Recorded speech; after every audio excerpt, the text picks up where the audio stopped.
evil way!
We've looked at Disney games a couple of times now on Game vs. Game with some of Disney's most iconic video game titles from the 90s.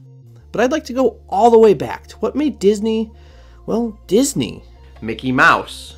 Starting all the way back in 1928 and up to this very day, Mickey Mouse has personified Disney. And of course he's been marketed and licensed in just about every way that you could think of, including plenty of video games. There's one in particular that was released across multiple platforms in the heyday of the 16-bit era, celebrating the timeless adventures of Mickey Mouse.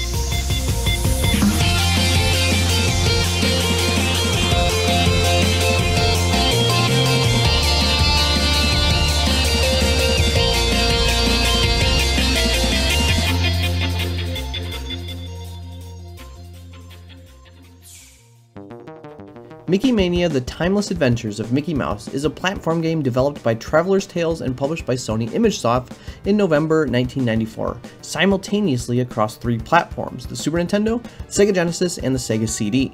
The game is a celebration of all things Mickey Mouse, and it follows him as he adventures through some of his most famous cartoons, such as Steamboat Willie or Mickey and the Beanstalk, to find and rescue the Mickeys from each of those cartoons. The films are recreated very faithfully, and the levels use the source material creatively in the level design, the puzzles, enemies, and other obstacles. Mickey Mania is a solid platformer, and the cartoon-oriented levels are a blast to play through. We'll start here with the classic duo, Super Nintendo versus Genesis.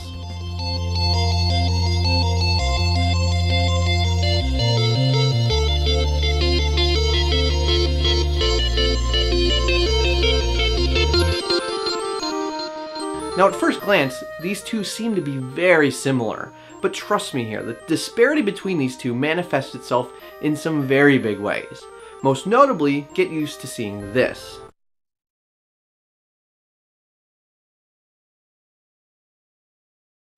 Sadly, it's true. Mickey Mania on the Super Nintendo has loading times, though I understand it's doing more decompressing than it is doing loading, but that's just arguing semantics. It's a tedious wait, especially for a cartridge game, and that's the important thing here. I'm not a programmer by any stretch of the imagination, and I certainly haven't been coding anything for the Super Nintendo, like, ever, so I can't exactly say what's going on here. But I can at least speak to the impact of it in-game, especially after playing the much quicker Genesis version. It sucks. If this were a high-intensity game, I think I might be able to give it a pass since it would offer some respite from whatever fresh hell you just waded through, but here? No way. It's unwelcome, tedious, and irritating. Now with that out of the way, let's move on to the game proper and really get into the meat of what makes these games so different.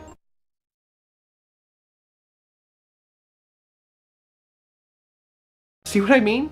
Unwelcome, tedious, and irritating. Now that I've made my point, we'll move on. I couldn't resist, and I'm totally not sorry about that. A couple of things will be clear from the start. First is the intro animation. On both games, a pencil draws in the Mickey that belongs with each cartoon, but the sounds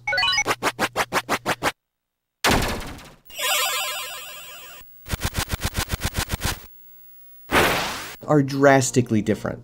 The Super Nintendo sounds pretty harsh and muddy. The Genesis is lighter and almost more magical, which I think is the tone you kind of want with a Disney game. Once the animation finishes, the level title screen will fade in and the names will drop in from off screen. The Genesis has a nice little tune to start things off, whereas the Super Nintendo, just silence. But at least it throws in a nice background to look at, instead of the plain black on the Genesis. You may think it a small detail, the Super Nintendo missing a short soundbite, but across the board, the Genesis actually has quite a lot of stuff that the Super Nintendo just doesn't. Some are little things, like a sound effect when you're pushing items, like the table in The Lonely Ghosts.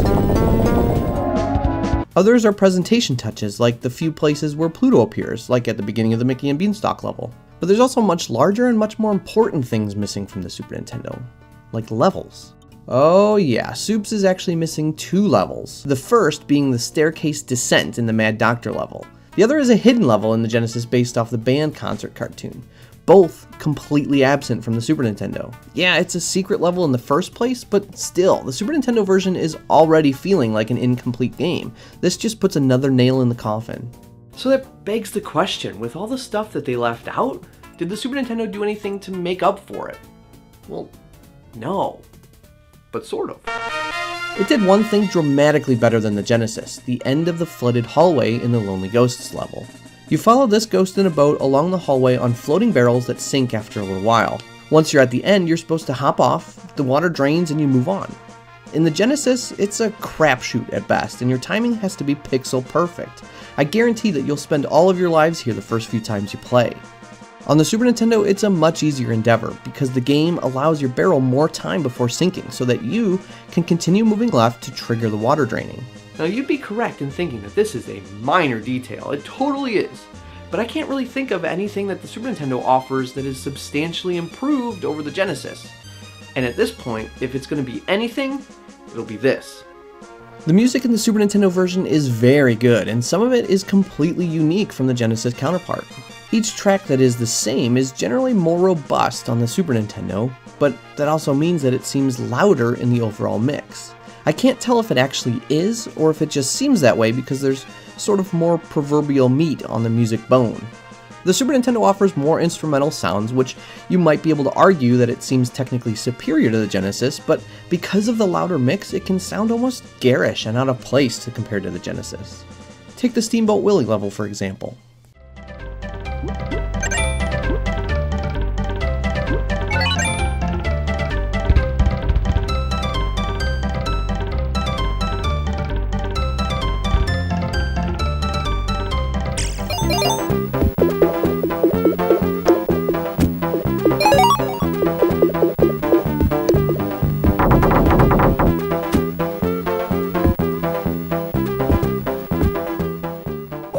This is a level based on a black and white 1928 cartoon.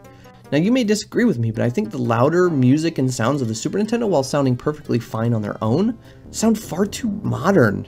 The Genesis, on the other hand, is more subdued and it feels like it has character. In this case, the lack of bass and scratchiness of the Genesis work to its advantage, whether intentional or not.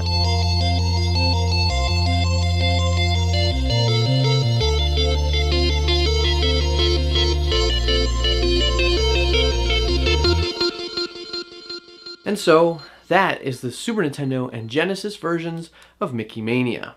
Like I said, it's a solid game, and I had a great time playing it. But when it comes to a decision of one or the other, it'll be the Genesis for me every time. From the super smooth animation to the more appropriate music and sound effects. It's just by far the superior version. But the story doesn't end here. You may remember a long time ago, or a few minutes ago, when I said that Mickey Mania was also on the Sega CD. The Sega CD, of course, uses the Genesis version as a starting point. The graphics and controls are all Genesis, but then the Sega CD takes over and does what it does best. Excellent CD quality music, more sound effects, and more content. This is basically the Genesis Plus version, which, if you've been paying attention, is a very good thing indeed. The music of course got an upgrade and it sounds terrific, though I think in some areas I still prefer the Genesis tracks. However, the real star of the new audio is the voice sampling provided by the late Mr. Wayne Allwine, who provided Mickey's voice from 1977 until his passing in 2009. There's tons of voice clips, from level intros to reactions throughout the levels. They're everywhere.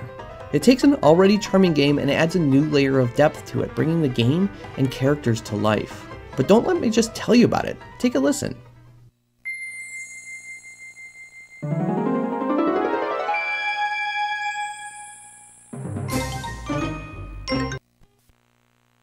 Steamboat Willie.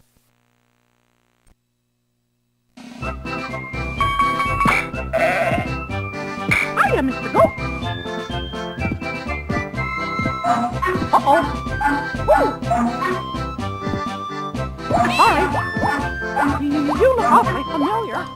On top of that, the Sega CD expands the game itself with an extended ending to the Mad Doctor level and an extended final battle with Pete, integrating all of the other Mickeys you've been finding throughout the game. There is one other thing that the Sega CD version adds that we need to discuss. It comes with the territory, but there's load times. I know, but first off, it's a CD, not a cartridge, so you have to expect that, and second, I'm pretty sure it still loads faster than the Super Nintendo. The Sega CD brought some great additional content to the table, and it's definitely worth checking out if you can get past those loading times. Well, that brings us to the end of the line. Well, except for PAL regions. And I have a cunning plan.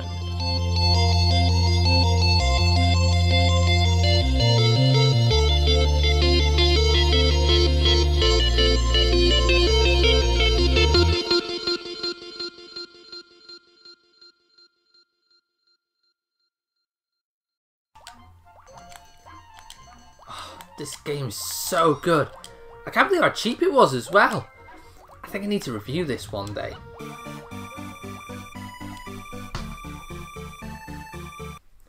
Hello? Hey Dan, it's Eric from Game vs. Game. Hey, I'm looking for someone to review that PS1 PAL exclusive Mickey Mania game. You wouldn't happen to have a copy, would you? Well, this is actually a happy coincidence because I'm actually playing that game right now. It's like as if it was meant to be. Oh, perfect. Not planned at all. Thanks for being here, Dan, and welcome. Thanks, Eric. It's a great pleasure to be on your channel. Glad to have you, man. And maybe before you jump in, you could explain to everyone why exactly you're qualified to review this game? Well, A, I'm British. I mean, look at me. I've got a mug of tea in one hand and a plate of crumpets in the other hand. And of course, they are my most favourite things in the world. And B, well, I don't need a B because the A was so great. That sounds familiar. It's probably nothing. Anyway, you got everything ready? Yes, I do. This is Mickey's Wild Adventure. Mickey's Wild Adventure was released in PAL regions in March 1996. Why PAL exclusive? Sony of America actually put policies in place to dictate what type of games could be released. Specifically excluded were 2D games and RPGs. Oh, no, you're bringing me 2D. What is this garbage? We don't need none of that. It's 1990 frickin' 4 already. 2D is old hat. It's 3D now, or you can get the hell out of my office. Whereas Sony of Europe was a bit more open to it. What's this? Mickey's Wild Adventure? Oh, some 2D platformer action with some Disney magic? I'll have me some of that.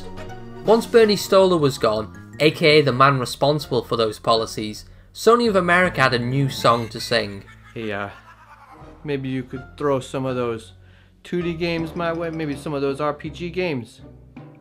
Come on. So when you were looking at this game and comparing it to its SNES, Mega Drive and Mega CD counterparts, the first thing you notice is that the graphics are improved and Mickey's movements are buttery smooth.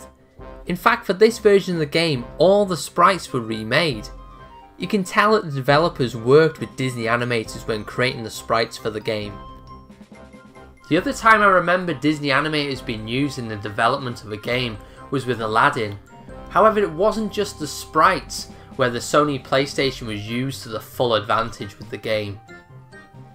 With the PlayStation having the capability to do 3D graphics, there are more 3D based levels. So we have a moose chase section at the end of the Moose Hunters level, and we have Willy the Giant chasing you at the end of the Mickey and the Beanstalk level. Willy isn't featured in any other version of this game. The PlayStation version also used the 3D graphics for the staircase sequences in the game, including the Mad Doctor section of the game, where crates fall down the stairs at Mickey and he has to dodge them. The audio department has also seen an update too. With the PlayStation using CDs for its games, we now get CD quality audio.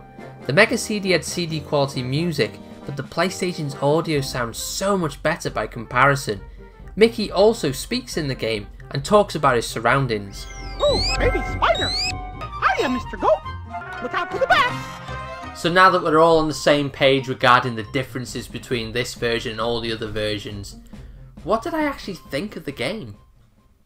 All in all, I thought it was a really enjoyable game with some great platformer action. Once I completed the game, I went back and watched some of the original Mickey Mouse shorts that each level was based on. I feel the game has succeeded in this aspect, as the game was originally intended to celebrate the 65th anniversary of the character. What a way to celebrate than going back and revisiting some of those classics. Even though it's a Disney game, be prepared to face some tough challenges. I saw the death screen many times during my gameplay session. It's well known that the difficulty was increased for the PlayStation release, and some people feel the difficulty varies too much during the game. However, I enjoyed the challenge, and with a little perseverance, the game can be completed. The graphics hold up really well in the most part, and the game captures the look and feel of the original source material wonderfully. The only sections of the game I feel look dated is the chase sequences, but it doesn't bring down the quality of the game in any shape or form.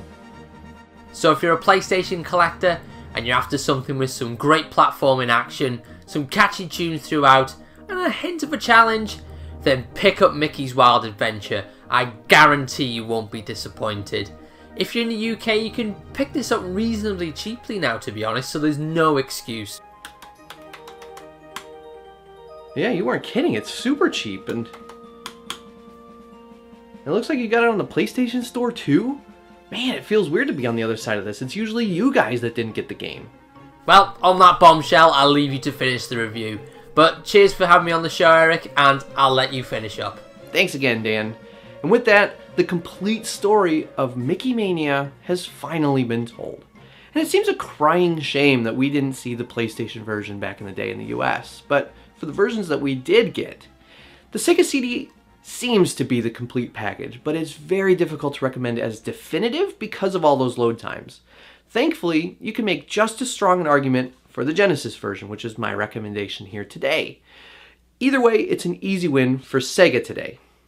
Unless you're in PAL regions, or you have a European PSN account. In that case, enjoy your sweet, sweet PlayStation version. See you guys next time.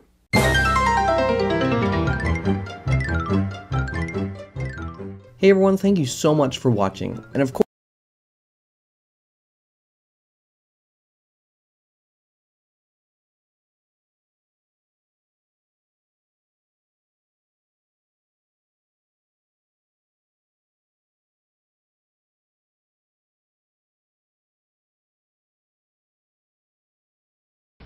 About 2 months ago, I saw the video game Night Trap for the first time. It is a sick, disgusting video game, in my judgment. It's an effort to trap and kill women. Video game companies have been suing everyone since the beginning of, well, video games. Even cheese-blooded Nolan Bushnell, the co-founder of Atari, was accused of copying Magnavox's version of electronic ping pong when his company Atari made Pong. Crazier still, Magnavox sort of won, when Bushnell agreed out of court to give Magnavox the rights to Atari products for the next year. Sadly, for Ralph Baer, the inventor of the Magnavox Odyssey, Atari decided to hold back all of its products for another 12 months.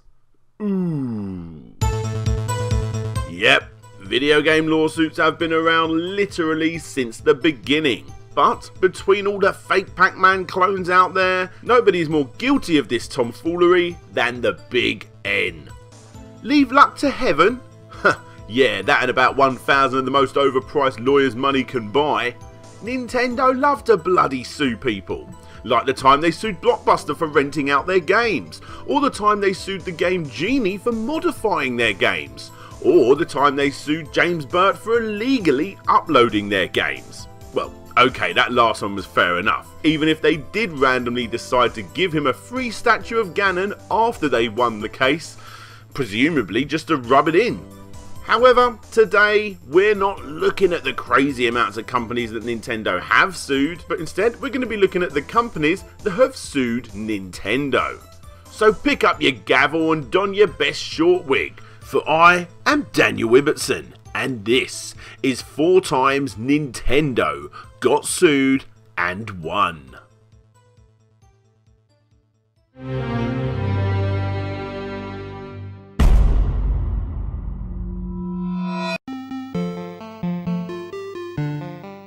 Back in the early 80s, Shigsy here created one of the most iconic video games ever, confusingly titled Donkey Kong, a game where a hammer-wielding tash bloke in red dungarees has to chase the pissed-off barrel-wielding gorilla who forever steals your girlfriend and climbs to the top of big buildings. Sounds familiar? Well, obviously storyline aside, there's no denying that this is a bloody good game that completely deserves its reputation. An arcade game that not only put Nintendo on the map, but more importantly spawned one of the company's first major mascots. Oh yeah, and this guy. Not bad for a game that is basically just a sprite swap of a chain-smoking sailor man with a stroke now, is it? The thing is, when Nintendo quickly changed Brutus to Donkey Kong, the game sort of ended up becoming an unofficial King Kong ripoff with a stupid name. Strangely enough though, Universal didn't even notice the similarities. It was only when everyone's least favourite Christmas present manufacturer Tiger went to Universal asking for permission to use the King Kong license for their handhelds, and used Donkey Kong as a reference as to how well a game like that would sell. This was when Universal decided to take action against Nintendo. Nintendo versus Universal. So, who won? Surprisingly, it was Nintendo. You see, Universal saw how popular these plastic boxes were becoming and wanted a piece of the video game pie for themselves. And what better way to do it than to go after the game that obviously took inspiration from one of Universal's biggest properties, which just so happened to also be the current big game on the market too. There was just one problem. Universal also didn't own the rights to King Kong. It was in the public domain. Nintendo didn't infringe any of Universal's rights because Universal didn't own the bloody rights. Not only did Universal lose the case, but they also had to pay damages too, by paying Nintendo a hefty $1.8 million, which they no doubt made back with the release of that Jack Black movie, right? Right?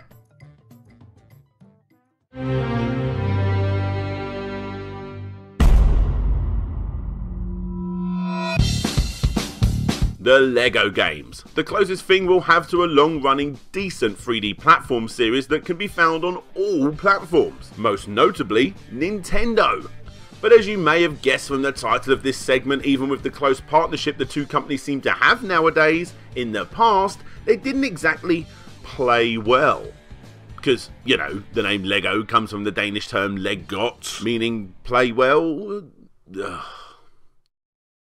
Anyway. For this not so famous lawsuit, we need to go back before the days of classic Nintendo video games to 1968, when the company were constantly experimenting with new ideas as a toy manufacturer. And when I say experimenting, I obviously mean blatant stealing, as the company released Nintendo blocks, more commonly known as N&B.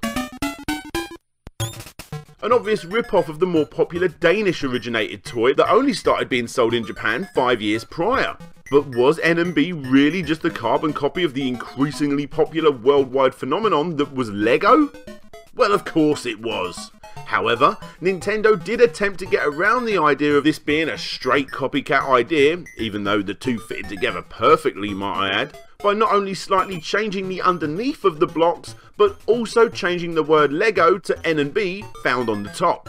The other big change, however, was the rounded shape of some of Nintendo's blocks, which they used to great effect in their marketing of the product, comparing it to the ugly looking square-like LEGO rivals. As you may have guessed, LEGO wasn't going to be taking this, so with the wrath of someone that's just stepped on some LEGO, they quickly slapped Nintendo with a lawsuit. Nintendo versus LEGO. So, who won? Surprisingly, once again, it was Nintendo. It turns out that those curvy edges found on the N and B blocks differentiated them enough in the eyes of the jury, and Nintendo got away with it and continued to release quite a few sets leading into the mid-70s. Anyway, it was those rounded edges that ended up becoming the demise of the N and B toy range. It may have helped Nintendo in the courtroom, but those round edges actually left customers finding it increasingly hard to create anything beyond what the sets were actually intended for. And Nintendo decided to discontinue the range shortly after, with the only nod to N and B being found in Super Mario Bros. 2 for the Game Boy.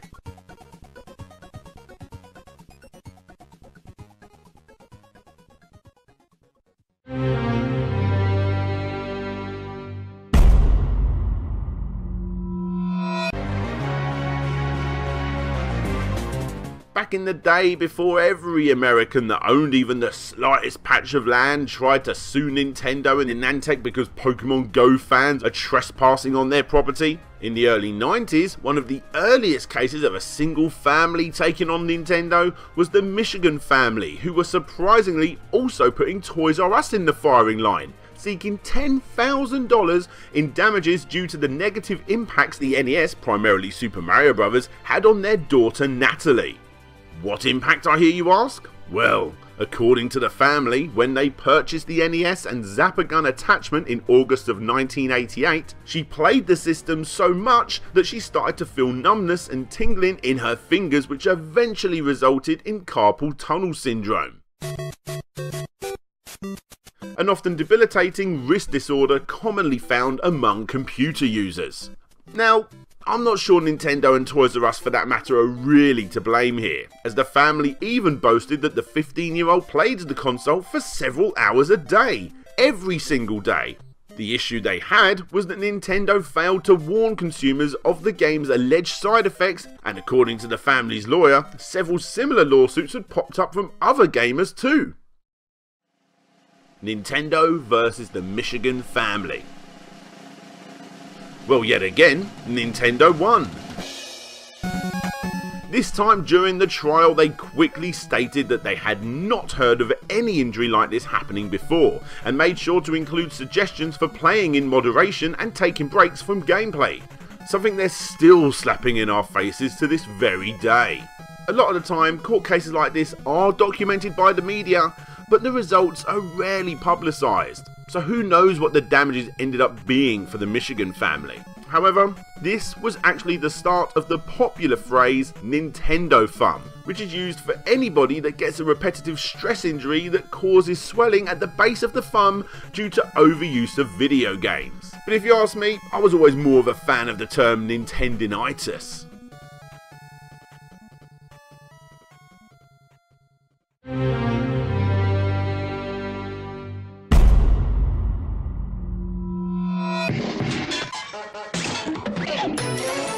The Wavebird controller and the Xbox controller.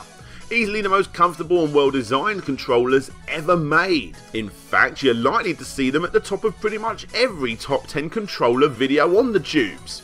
So much so that it's getting a bit boring now, guys. Anyhow, both the game controller and Microsoft's Xbox controller were all put in the firing line when Texas-based company Anescape Limited attempted to sue the two computer giants, stating that the controllers directly mimicked their patent that they filed several years earlier. According to Anescape, the two offending parties violated their patent 622525 with its image control with sheet connected sensors, 6344791 with its variable sensor with tactical feedback, 6347997 with its analog control housing with electronic displays, and finally 690670 with its 3D controller with vibration.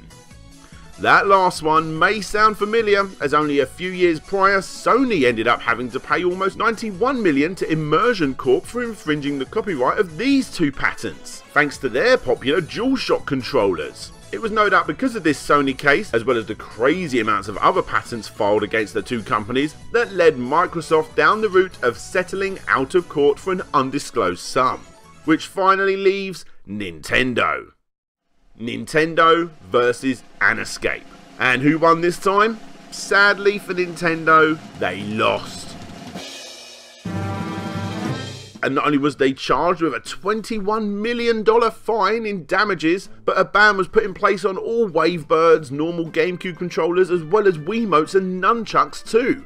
So, Nintendo, not really knowing when to stop, decided to appeal against Anescape to the federal court.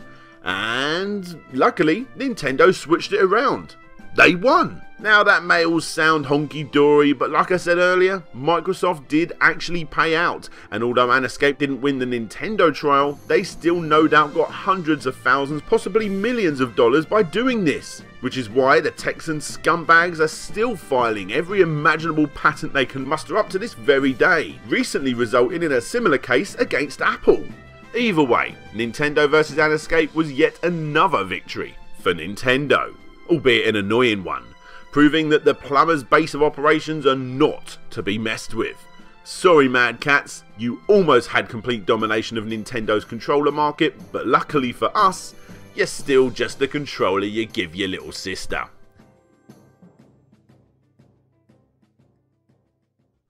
Hey there guys, whether you're watching this on Larry Bundy Jr.'s channel or My Slopes Game Room channel, thanks very much for watching. Click the links on the screen or in the description.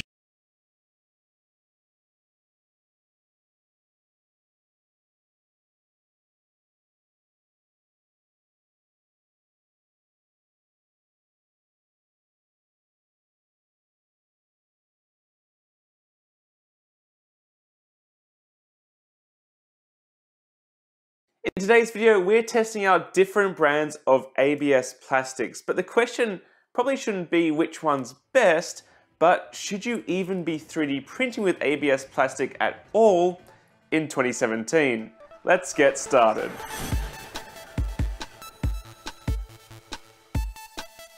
How's it going guys? Angus here from Maker's Muse and welcome back to another video. So what I have here is a range of ABS plastics. So ABS is a type of plastic and it's one of the first plastics that was turned into filaments for the early desktop 3D printers quite a few years ago. And I think most of the reason for that is the larger Stratasys systems use ABS with a few other things for their filaments. So the industry saw ABS as a material that was being used for injection molding, but also it was quite commonly available for plastic welding rods were actually ABS. They're readily available and converting that into filament was quite an easy affair.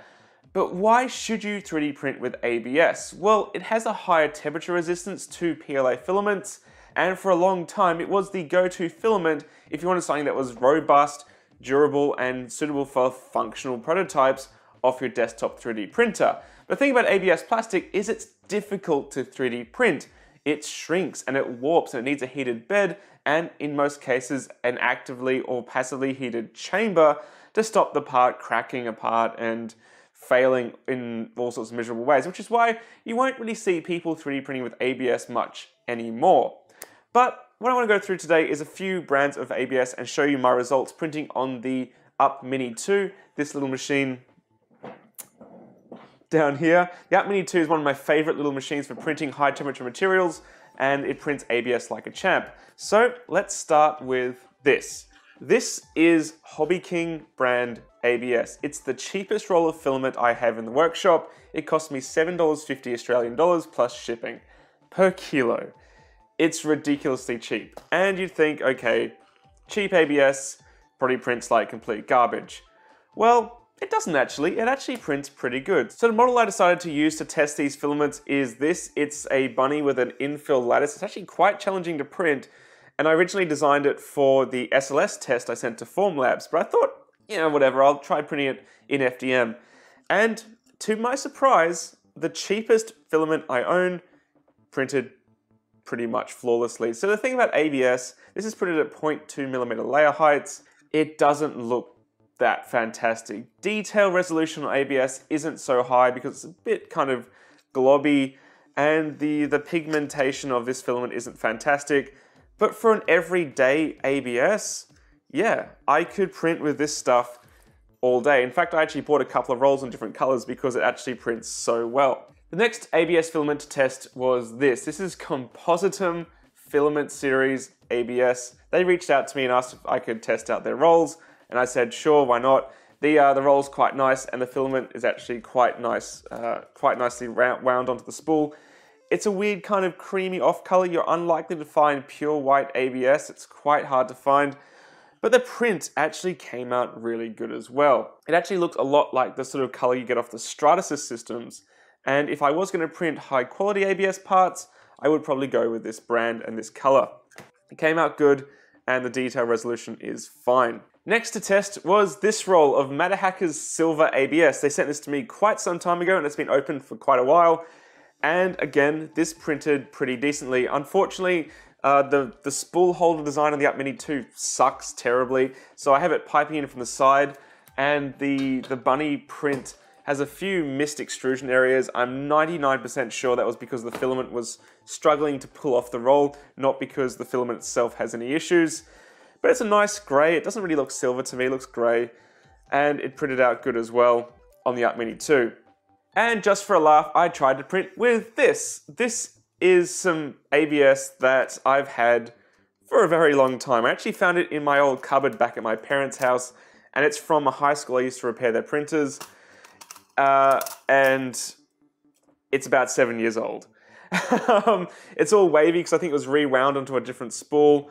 And what just happened there is the biggest issue with it. It's gone kind of brittle. I don't know if it was always brittle. It might have a high percentage of HIPS, high impact polystyrene, but basically this is how far it got.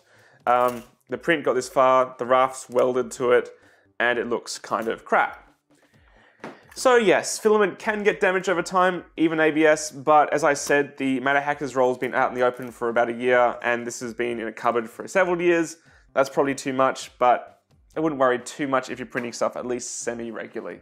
But why did I say you probably shouldn't even bother printing ABS in 2017? Well, it does have the higher temperature resistance to PLA, but it has humongous disadvantages. Like I said, it warps and it's not very UV stable. So some companies have brought out other filaments to try to get around that, like this. This is from Filamentum and it's known as ASA. It's like think of it as a UV stabilized version of ABS. It's used quite a lot in car bumpers or plastics exposed to the elements because it's much better in UV light than ABS. Unfortunately, in my experiences, the ASA, this is just the raft from it, seems to be a bit more kind of gummy or rubbery than ABS, and I don't know why, but it did end up detaching from the print surface with the same settings I was using, recommended settings for it, and it did this. So the quality was actually quite good. Again, it's not going to be as high as a sharp, clean PLA print that's been cooled quickly, but it did detach from the raft. Maybe a bit more temperature on the bed would have helped it stay in place. But again, you're going to need a lot of heat and an enclosed chamber to print this material as well as ABS properly. I know people are going to say in the comments, I print ABS all the time on my print bed, which is covered in glue stick or on glass. But really, realistically, if you're going to print anything very tall or full size of your build volume, it's going to warp unless your whole ambient temperature is quite high. It's why machines like the Stratasys systems have an actively enclosed build oven, because they keep the heat in and stop ABS warping. But in my opinion, this is the real nail in the coffin for ABS plastics. This is a polycarbonate blend. It's actually from Polymaker called PC Max. And this is the rabbit I printed on it, again, on the Up Mini 2. It printed out perfectly, but the thing about PC Max is it's incredibly tough. If you don't believe me, check out my video on using it to print gears in my combat robot recently for the competition in Australia. It actually worked. And just to demonstrate what I mean by the superior strength, I'm going to see if I can break this bunny's ear off. So this is going to be a delamination across the printing layers. Bam. So you can see how I mean about ABS actually not being that strong. Let's try it with the PC Max, shall we?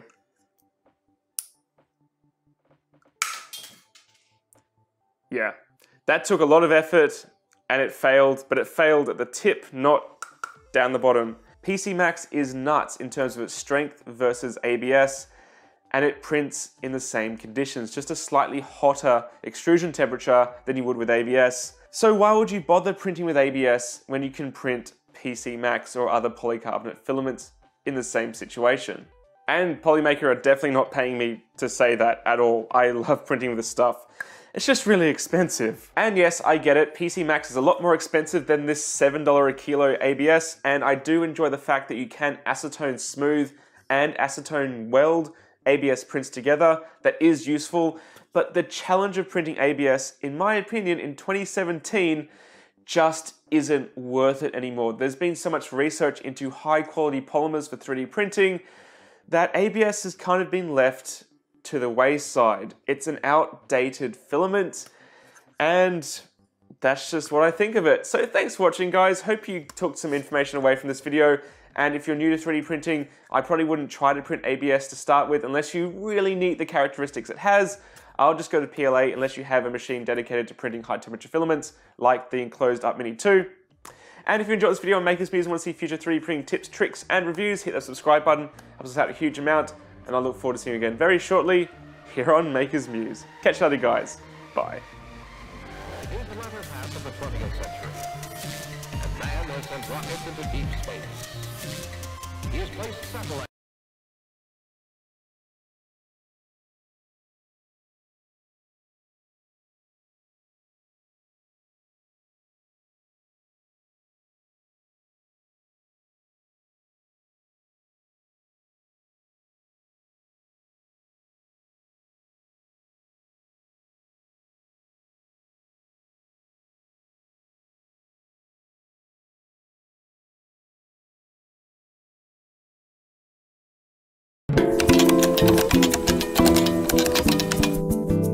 Greetings, coming to you here from the new LGR office as it is slowly coming together. Got a lot more work to do, but in the meantime, I got more games and stuff to find at thrift stores. Such a great time of year to go thrifting. Spring, everybody's doing their cleaning, all that stuff. So let's put on the old camera glasses and let's go thrifting.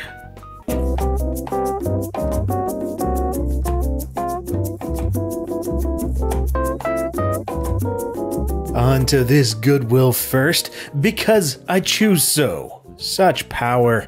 And the inside of it looks like it might actually be set up a little bit differently in the back, but we'll get over there after I look at the puzzles and board games, and I'm glad I did because, hey, there's a copy of Test Drive Off-Road here. The CD-ROM Classics version, not the original big box, is sealed though, which is kind of interesting. I already have all sorts of versions of this though. What I don't have is this right here, Mega Traveler 1, the Zodani Conspiracy.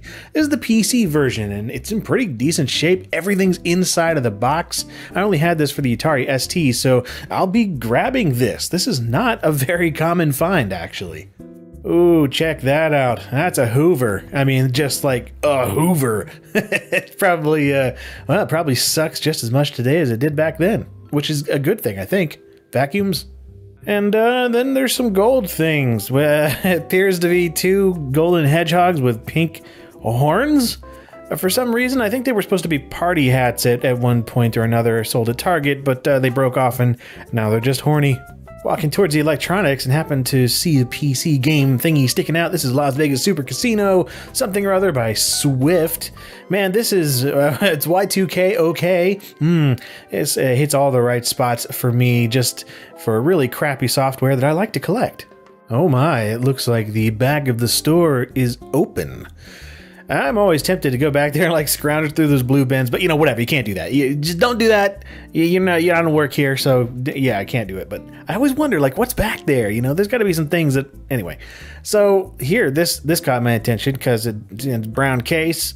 It's blue, neat little Coronet Super 12 typewriter. I just like the color scheme. It reminds me of like this old foot massager thing we had as a kid. I don't know. And I see something highly intriguing, but probably not of much interest, except to me. This is a Sony something or other. It's a clock radio and whatnot, but this design just caught my eye for several reasons. I mean, it just looks neat, but on the front there, it says black light. Like, seriously, is it like a black light? I don't know. I couldn't get much to work on it, though. I mean, the tuner kind of did a thing, but man, it's captivating. It just sucks you right into it. You can't resist. Can't resist this either. This is a JVC graphic equalizer, an SEA 66 model, it looks like. And man, you know, I want a graphic equalizer, especially for those really cool graphic equalization features. And well, anyway, the display and stuff, it looks neat.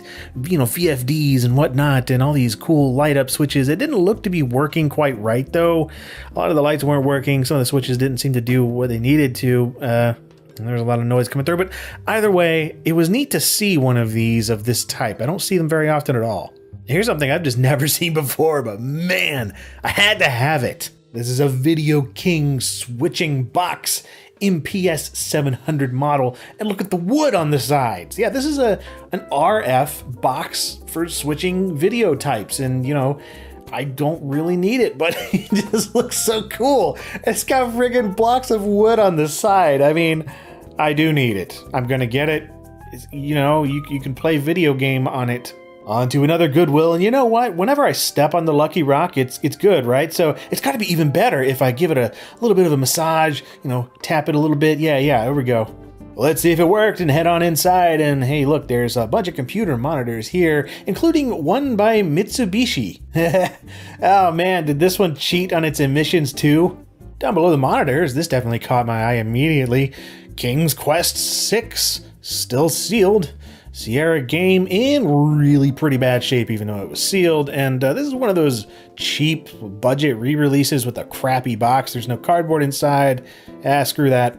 Quite a few games over in the game section here. First up, I saw Pac-Man World, greatest hits version, but you know, I don't have it, so yeah, why not get it? PS1 game, as well as All-Star Racing for the PlayStation 1. This is, yeah, you know, interesting nonetheless. I'll grab it.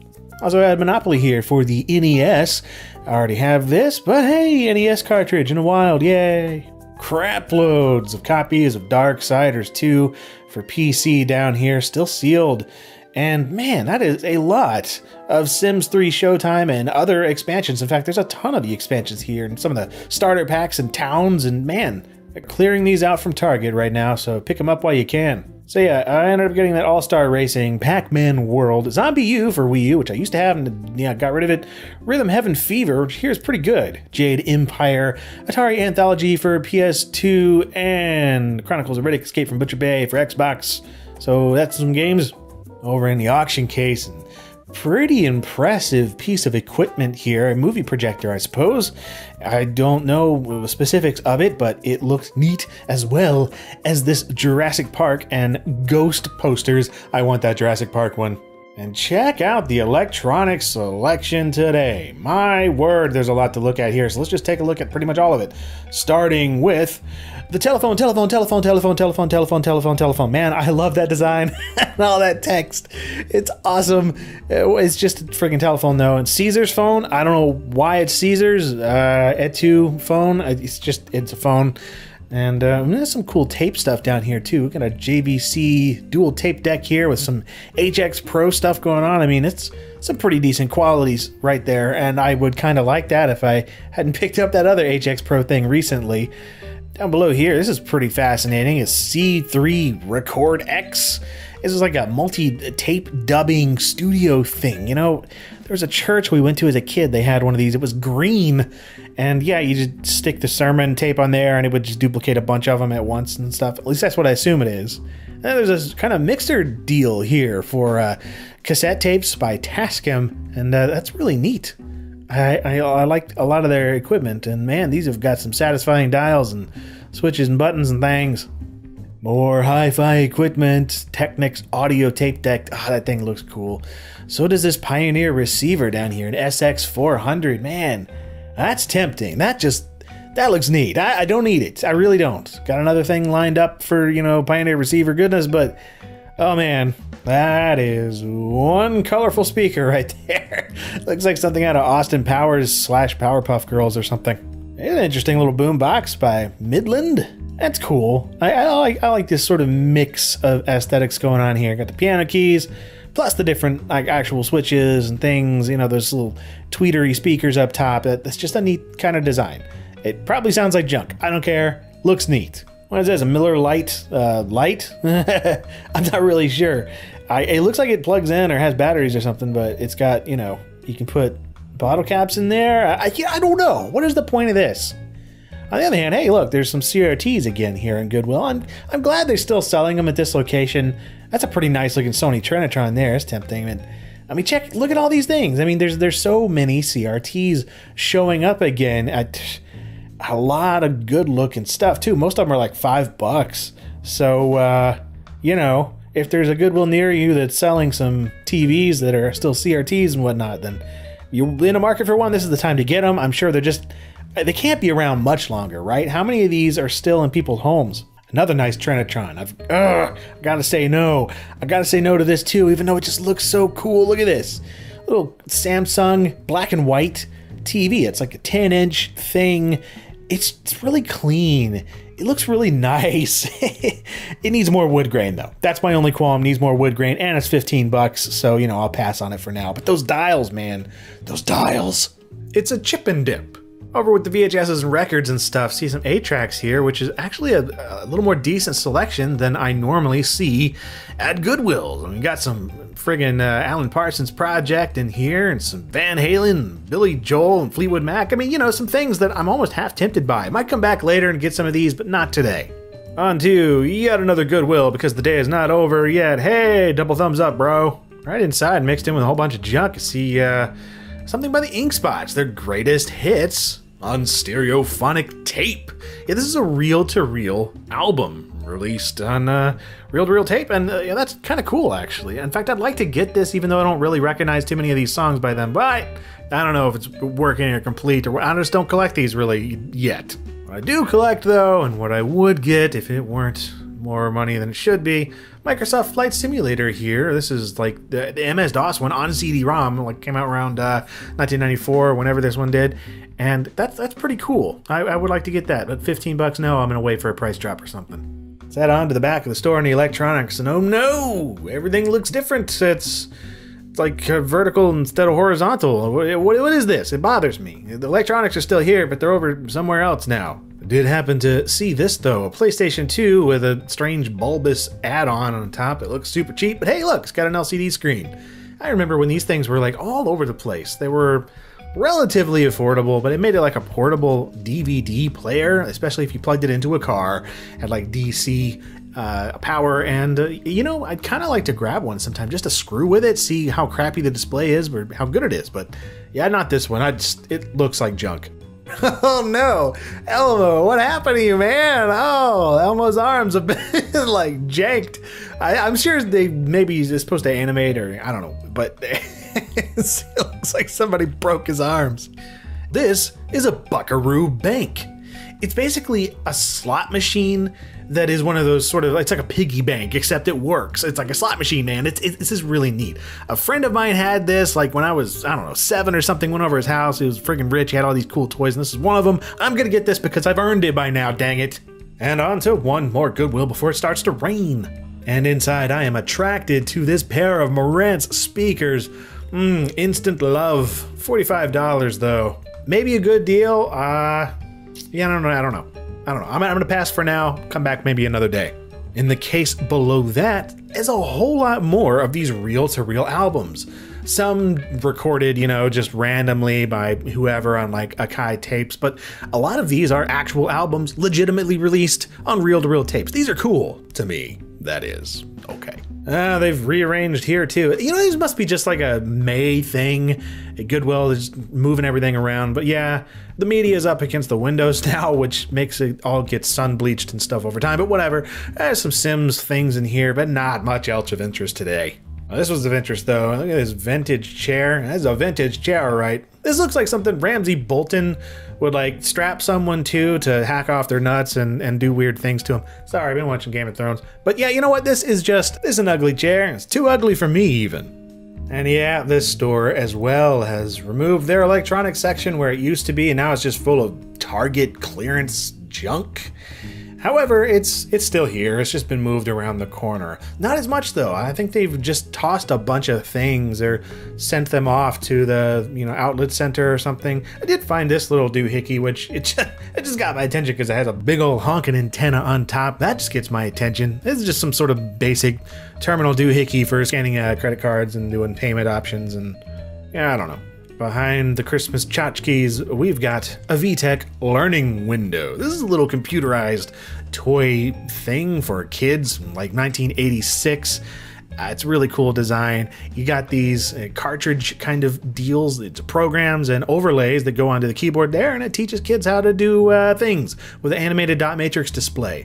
Kind of wish I'd gotten it now, but I don't know. I don't need these things cluttering up my home. That's a slippery slope. Speaking of colorful items, check this out. This got my attention just because of the box, the colors, man. Ike Light Aquashot, housing for disposable cameras and stuff. That just looks neat. Looks like something out of Life Aquatic. There were also a couple Kodak Instamatic X15s just laying around nearby too. I've seen these quite a bit recently. I'm wondering if some collector just got rid of all of them and Goodwill is just divvying them up amongst themselves. I don't know. Over to electronics again, I see something that makes my knees about go weak. This is just a wonderfully designed, great looking piece of equipment. This is a Pioneer stereo receiver SX535 from around 1976 or so. Got that nice silver and wood grain on the side thing going on, and the blue display. I would love to have one of these, but $89 in a Goodwill. Sounds like they just went on eBay and found the first price, and what do you know? I looked up on eBay in the store right there. The first price they came up with is $89.99, so they just priced it whatever they saw on eBay. Last but not least though, as I was about to leave the store, I see this curious cardboard box that says Admiral on it in the electronics section, and you know what? Admiral made old TVs. However, inside the box, it doesn't quite look like what I thought it would. And I see wood grain. That's all I need to know, so screw it. For $9, I'm taking this thing home and seeing what I got. And that's it for episode 26 of LGR Thrifts. An interesting little haul today. A nice little selection of games, starting with Pac-Man World, Zombie U, Rhythm Heaven Fever, and Jade Empire, which I didn't have this version for Xbox, Chronicles of Riddick, Escape from Butcher Bay, Atari Anthology, the first one for PS2, All-Star Racing, this sweet wood block RF switcher thing, Las Vegas Cheapo Casino, and Mega Traveler 1 for PC, complete with all the books and spiral-bound stuff inside. This is really awesome stuff. However, even more awesome is my Buckaroo Bank. Look at this. It's a one-armed bandit, except it's a bank. So you just put your money or whatever in there. It's supposed to accept 98% of world currency or whatever. And yeah, once you get a matching jackpot thing, your money is just going to come spitting out on the table. And we can't forget the TV, which was not an Admiral TV at all. In fact, it turned out to be a Gold Star TV. The same size though, like a 12, 13 inch, something like that, but it is a black and white TV. And I was expecting color, but you know what? That's fine. I actually think this is gonna make a really neat project. Stay tuned for that. I wanna hook this thing up to HDMI and like play some modern games and do some weird stuff in a black and white TV that looks like this. This, I think, will be really cool. So thumbs up, rock on. Can't wait to mess with this. This is gonna be awesome. Anyhow, once again, that's it for this episode. Thank you very much for watching, and as always, thank you for sending in your viewer finds. Lots of really cool stuff in here that has been found since last time. In fact, it's thrifting season, you know, springtime, so people are sending me way more pictures than I have like time to put at the end here, but here's a bunch of them, and you look at them and stuff, and stay tuned for next time because, man, there's a lot of thrifting to do this time of year. It's exciting. Thanks for watching, goodbye, and all that.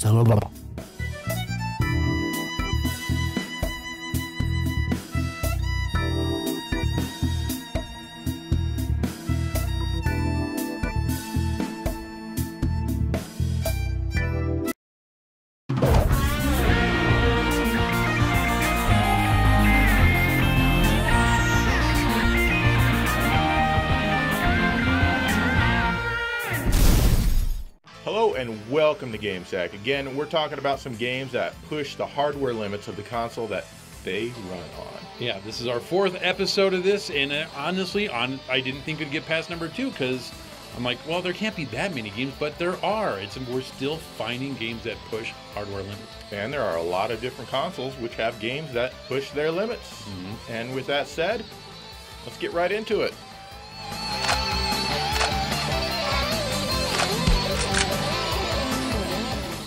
Ginga Fukai Densetsu Sapphire for the PC Engine CD, TurboGrafx CD, Turbo Duo, or any of the console's many names is one of the more technically impressive games for the system.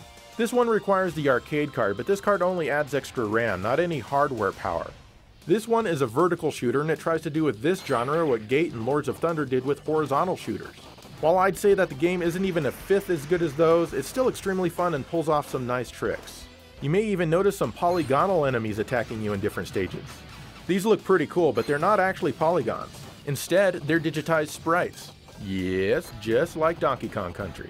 In fact, this game is full of digitized sprites like that, and they look really, really good. It's rare that I like this graphical style, but here it works quite well, largely due to the system's wide color palette. It looks so much better than any Genesis or Sega CD game that tried digitized sprites, that's for damn sure. They all move around very quickly, and some of them are impressively large. But that's not all that this game pulls off. Keep in mind that the TurboGrafx only has one page of backgrounds that it can put on the screen at any given time. Yet this game shows overlapping layers of scrolling from time to time. What's more is that sometimes you'll come up against the wall of a building and it'll give a parallax effect that looks like scaling, and technically it is, but only in the vertical dimension. It still looks really cool, and it only adds to the impressive features of the game. Not only that, but the detail and the colors everywhere are outstanding. The music is also nearly as good as that in Lords of Thunder. If there's one drawback here, is that the bosses flash too much when you're attacking them, and it can make it hard to appreciate their graphic detail. This is a rare game, but there are bootlegs floating around all over the place, so don't pay more than $50 for it no matter how real it looks. I'm serious.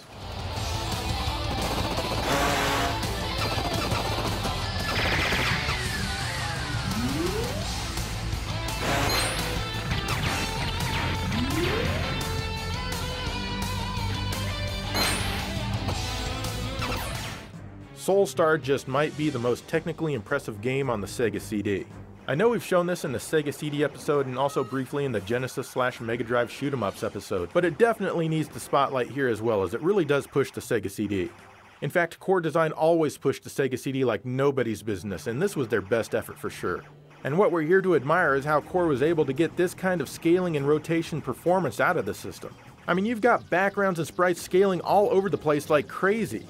Keep in mind that the Super Nintendo could only scale backgrounds in the hardware, and the Neo Geo could only scale sprites. That's right, this game couldn't be done on either the Super Nintendo or the Neo Geo. Some levels even have Mode 7 style scaling and rotation. This one, for example, has a wavy underwater line scroll applied to everything, even the sprites. You don't see a wavy line scroll applied to everything on screen very often. Large objects animate as they scale towards you, even changing their color palette. That doesn't sound like a big deal, but for the Sega CD, it really is. The underground level even has a ceiling and walls at the edge of the area. And it all runs at a respectable and very playable frame rate as well. You've got to keep in mind that the Sega CD is processing all of this and simply sends the entire thing as a background page to the Genesis, which displays it.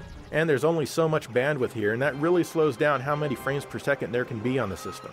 But to have so much going on and still be playable is amazing. Gameplay-wise, it's an acquired taste, and most people won't know what to do in this first free-roaming stage. But once you learn it, it's a great game. They were also making a version of Soulstar for the 32X here, and also for the Jaguar that promised to improve on the visuals. Sadly, it was cancelled before development got very far, but I would have loved to see how it turned out. But the Sega CD version's complete, so at least you can enjoy this.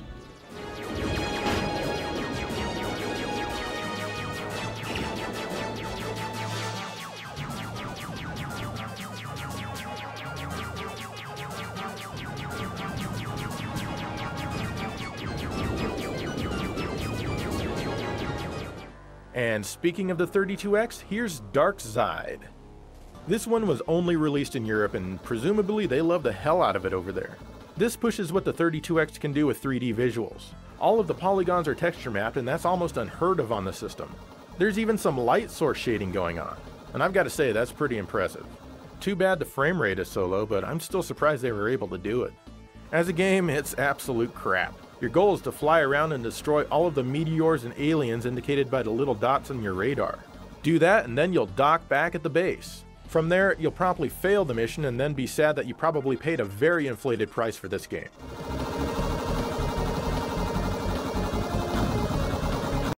Mega Drive Shoot 'em Ups episode, but it definitely needs the spotlight here as well, as it really does push the Sega CD. In fact, Core Design always pushed the Sega CD like nobody's business, and this was their best effort for sure. And what we're here to admire is how Core was able to get this kind of scaling and rotation performance out of the system. I mean, it's one of the best on the 32X and truly aided by the little dots on your radar. Do that and then you'll dock back at the base. From there, you'll promptly fail the mission and then be sad that you probably paid a very inflated price for this game.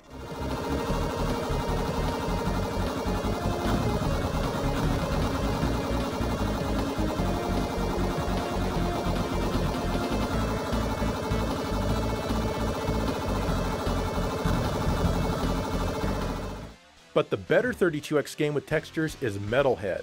This is actually a pretty fun mech game. Yeah, that's right, a good game on the 32X. Everything here is textured and it moves at better frame rates than Darkseid does. It even has some texture warping like the PlayStation, so that's got to count for something. The draw distance isn't huge, but it's good enough, and considering the system, everything's pretty good. You can play the game from a first-person or third-person view, it's all up to you. Oh, and the game even has a fully voiced intro. With several fully armed men, the terrorists soon overtook an entire country. Actually, there's a ton of voice here for a cartridge game. And that cartridge game has 24 mega power. Sexy. All in all, this game delivers in both graphics, sound, and gameplay. It's not perfect, but it's one of the best on the 32X and truly a hidden gem. A hidden gem? Well, I think that might be my kind of game.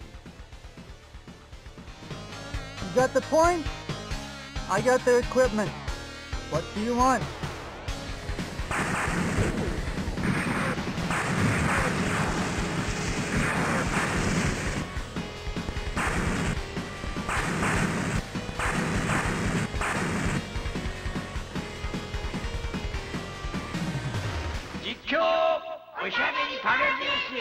Here's Jikyu Oshiberry Parodius by Konami for the Super Famicom. If that name doesn't ring a bell, then maybe Chatting Parodius might. And if that doesn't ring a bell, then I don't know what to tell you. Firstly, I've got to say that I love this game. The first time that I played it with the stick figure character Soitsu, I was laughing so hard. I mean, just check out his bombs, which are just other stick figures on the first level.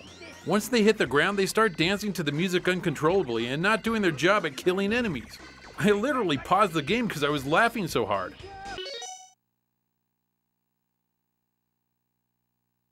So what makes this game so hardware pushing, you ask? Well, the title of this game, Chatting Parodius, should give you a hint. You see, as you play, there's an announcer that talks to you through the whole game. Now, I don't speak or comprehend Japanese, but from what I gather, the announcer's commentary is telling you how you're doing and saying things that help you out and stuff like that. It's all very clear and not muffled, and it just sounds great. Not to mention the sheer amount of voices that have been packed onto this cartridge. I guess it's a good thing that it's all in Japanese, or I might get bored of all the speech. But since I can't understand what he's saying, everything he says sounds different, so it's all good. Now, it's got to be noted that this game does make use of the SA1 chip. This offers improved CPU clock speed, faster RAM, which is important for the voices, and even new mappers. Using this chip makes sense, since besides the constant voices, there's so much stuff going on all the time with this game that the Super Nintendo would freeze up if it didn't have a little help. Regardless, it's a very impressive game, and yes, it does have a bit of slowdown, but still you'd have a very hard time finding another game on the system with as much action as this title.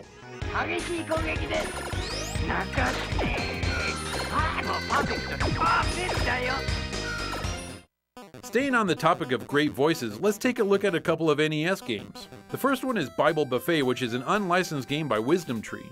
This game is a mix of a board game and an action game. You spin the wheel and your character moves the allotted spaces. You then go into an action sequence where you collect food for the food bank. All it did was make me want to go to McDonald's and get some French fries. Luckily, I'm not playing this game for fun because, well, there's really none to be found here. I'd rather play Green Dog on the Genesis than this. That's how bad it is. But it does have one thing going for it, and that is the clarity of the voice samples in the game. 4. There's not a lot of them, but what is here is some of the best you'll hear on the system. Player 1. It's fairly impressive, technically. 3. Another crappy NES game that has good voice samples is Skate or Die 2 from Electronic Arts. The title screen has someone saying Skate or Die multiple times while a digitized electric guitar is being played for the music.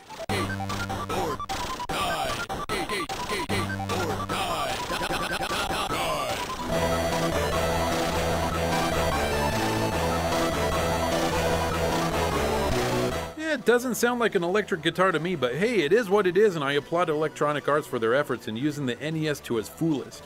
There's other voice samples throughout the game that are easily the best part of this dreadful experience. Yo, dude. Yes, the gameplay is just bad and you'll die many times trying to figure out how to get better skateboards so it doesn't feel like you're skating in maple syrup. Oh great, now I want pancakes. Anyway, it's just too bad that this game doesn't live up to the quality of the voice samples, or I would have been all over it back in the day. Skate or Die? I'll take death, please.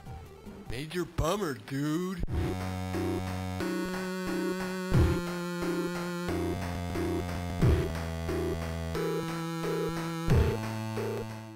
The Last of Us from Naughty Dog is probably one of the most technically impressive games on the PlayStation 3.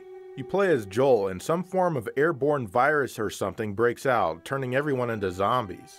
And of course, the game doesn't call them zombies, they call them clickers. But come on, let's face it, they're zombies, no matter how much the writers try to write their way around that word. And of course, naturally, they're all pissed off and really want to kill the non-zombies. The first 20 minutes of the game are very intense as all hell is breaking loose and you're trying to escape town with your daughter and some other dude that you know. Unfortunately, things don't pan out very well. We cut to 20 years later and now everything is under martial law. Different factions have formed and the currency is ration cards. You spend a lot of the time walking around and stuff. Sometimes you get to fight enemies Uncharted style, but the game actually prefers that you use stealth. That's certainly not something I prefer though. You can use different tactics to distract your enemies, be them humans or zombies. Joel also has a superpower which lets him hear through walls and visualize silhouettes of people and things on the other side. The dude is probably 50 years old, there's no way in hell his hearing is still that good. You can do close quarters combat as well. Eventually, you're tasked with transporting an Ellen Page lookalike out of town. Well, at least she used to look like Ellen Page the last time I played this, but I don't know. You're not initially told why you need to escort her. Anyway, the game obviously uses a variation of the engine used in the Uncharted games on the system. The environments are richly detailed and quite realistic looking for the system, perhaps almost like an early PS4 game. It's stunning to look at, and sometimes you just want to take some time to admire things. The wrecked urban chaos both inside and out of the cities really comes to life here. As typical with Naughty Dog, there's some motion blur applied to the movements, which gives it a more cinematic feel. It's amazing how far the graphics on the system have come, and Naughty Dog certainly took advantage of every trick they learned along the way. The sound design is, of course, also very well done and sound great in surround.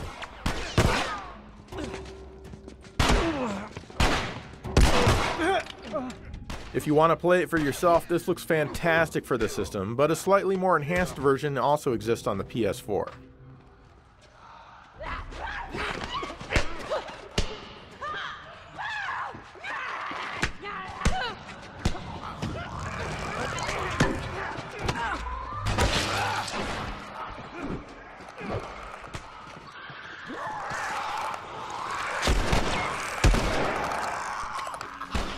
Elite for the NES by Imagineer was only released in PAL territories. This one is a space adventure game starring you as the commander of a cargo ship. There's lots of places to go and things to buy and trade. Obviously this was ported over from various computer versions, and for an NES game it's pretty damn impressive. You'll first notice the vector graphics which show 3D models of the ships and whatnot. Sure, it doesn't look quite as good as something you might see on the PlayStation 4, but it's really close. Yes, I'm kidding. But still, it's really cool that this is being done. It can get a bit choppy, but hey, come on, this is the NES. It's only running at 1.79 MHz for crying out loud. Actually 1.66 MHz since this is the PAL system. As a game, I can't get into it and I really don't want to put forth the effort to figure out what to do, but hey, maybe you'll like it. However, whether it's fun or not is not the reason why it's in this episode. It's to show you the awesome vector graphics the system is doing. Oh, and don't go expecting this to run on your NTSC NES, otherwise you'll get this. It only runs on the PAL system with this lower refresh rate.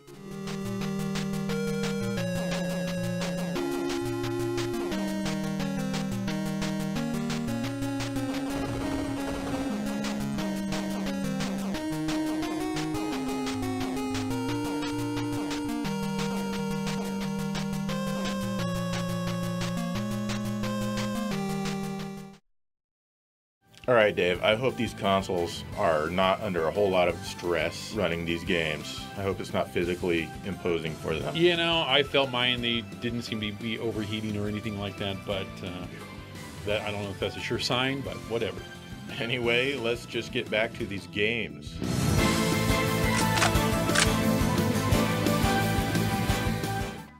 Here's Panorama Cotton for the Japanese Mega Drive. Developed by Success and released by Sunsoft in 1994, this game sheds its side-scrolling action to be a full-on Space Harrier-style shooter. Success really pushed the Mega Drive hard, and for the most part, the console handles the game very well. The background and sprite scaling and warping are some of the best you'll see on the system. It's quite impressive, but what's even more impressive is that with this plus all the sprites on the screen at any given time, there's really no slowdown to mention. Hell, if there is, I don't notice because I'm so engrossed in the gameplay. Another thing that boggles the mind is the fluidity of the game when the levels twist and turn. At one moment, you're going forward and then you start going right and then forward again, and it does it all very quickly and very smoothly. Whoa! Or you're traveling in a tunnel and you can choose to take different routes going up or down at certain points, and it's all handled perfectly. You've even got cool water reflection effects and more. Not to mention that the colors are extremely well done for the system. It really is a unique looking game that stands out thanks to its visuals. You think this one has a helper chip in the cartridge, but nope. It's a late release for the console, so clearly the programmers knew a lot of tricks by the time this one was made. Music is like an opioid for your ears as well, with high quality sampled percussion and great melodies that you just can't get enough of.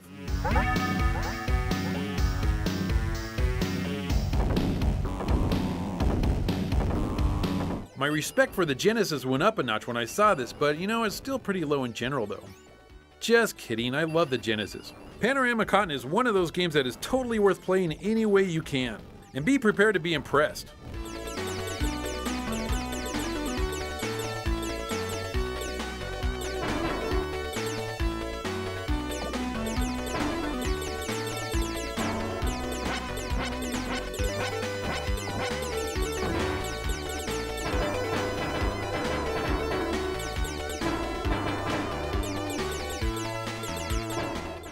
How about Okami HD on the PlayStation 3? Originally released on the PS2 by Clover Studios, this game was amazing and I loved it and played it from beginning to end and never felt unsatisfied. Back in 2012, a company by the name of Hexadrive remastered the game in HD. But what they released wasn't just your normal remaster, simply making it widescreen with more resolution. Yes, they did both of those, but they did so much more and really took advantage of the PS3. The game renders at a native 1080p and has an internal resolution that's almost 4K. Basically, that means it's sampling from a much higher resolution than the game runs at to create its 1080p visuals. It's not rendering the scene in nearly 4K and then downscaling it to 1080p, it's just that the source is nearly that resolution. As a result, the textures are incredibly high resolution, so that even when you're extremely close to them, there's still a ton of detail instead of losing definition like so many other games do. And I'll tell you that the end result is just beautiful. The colors in this game are the most vivid I've ever seen on the PS3. The deep greens of plants and trees to the deep purples and oranges of backgrounds all look fantastic and vibrant when you're doing battle. Everything here looks so much better than the original, and the original was not exactly ugly. At all. Sadly though, the game only runs at a constant 30 frames per second, but I got used to it pretty much immediately. It certainly doesn't interfere with the gameplay. In December of 2017, there will be another release of Okami HD on the PS4, Xbox One, and PC, and that one will offer 4K support on the non-amateur versions of those consoles. There's really no reason not to pick up this amazing title for the first time or even the third time like me. Yep, 3 times for me, and I'm okay with that.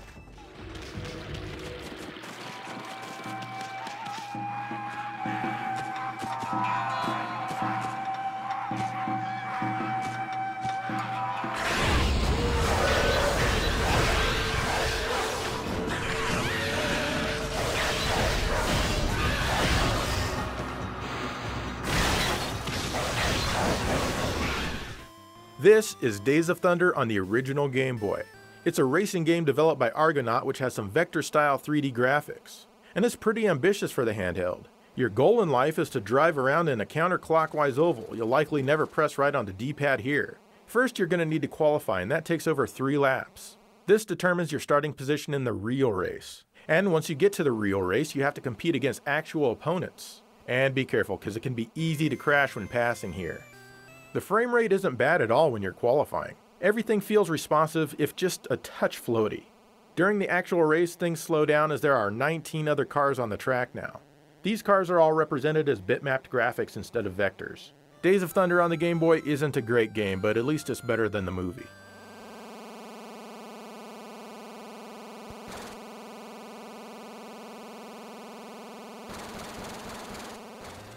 Moving up to the Game Boy Color, we've got Street Fighter Alpha. 8-bit fighting games that play well are almost unheard of, especially ones on portable systems. Well, here's one. You have 10 characters to choose from, and they're all pretty good. The fighting action is fast and very responsive, and pretty much all of the moves are here at your disposal. You have 2 choices for control, punch and kick, or kick and punch. There's even 2 turbo speed options in here, though honestly I couldn't tell much of a difference. Regardless, the game moves quickly and is by far the best fighter I've played on such a low-tech device. Even the graphics and animation are pretty good for what it is.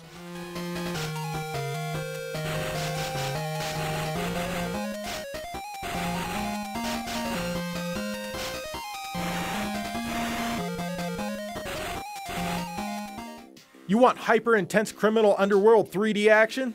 Then look no further than Driver 3 on the Game Boy Advance. Basically, this is a Grand Theft Auto ripoff, kinda. It takes place in a fully 3D structured world with polygons which you don't see very often on the Game Boy Advance. You play as an undercover cop. Don't worry though, you can still steal any car you want and kill people without any repercussions. You can only run over innocent people though, you can't actually shoot them, and that might make you sad. Since the game's called Driver, of course you're going to do a lot of driving, mainly just to get from point A to point B to accomplish your missions. Sometimes though, you get into intense gunfights with evil criminals. And if you run out of ammo, no problem, just wander around town until you find some more. The criminals will be waiting for you right back at the original location to continue the gunfight. The fact that most everything in this world is built with polygons is pretty impressive. Yeah, there's a lot of warping going on, actually a hell of a lot of warping, but again, that's gotta count for something, right? The game is completely playable with a surprisingly good frame rate, especially for the time. The game itself is decent, but not insanely great. Many of the missions are really easy, except for the ones where you need to follow a car. If it goes over the horizon, you fail. But they let you keep trying until you get it right, and that is much appreciated. Just be sure to pick this one up if you love warping textured polygons on your Game Boy Advance.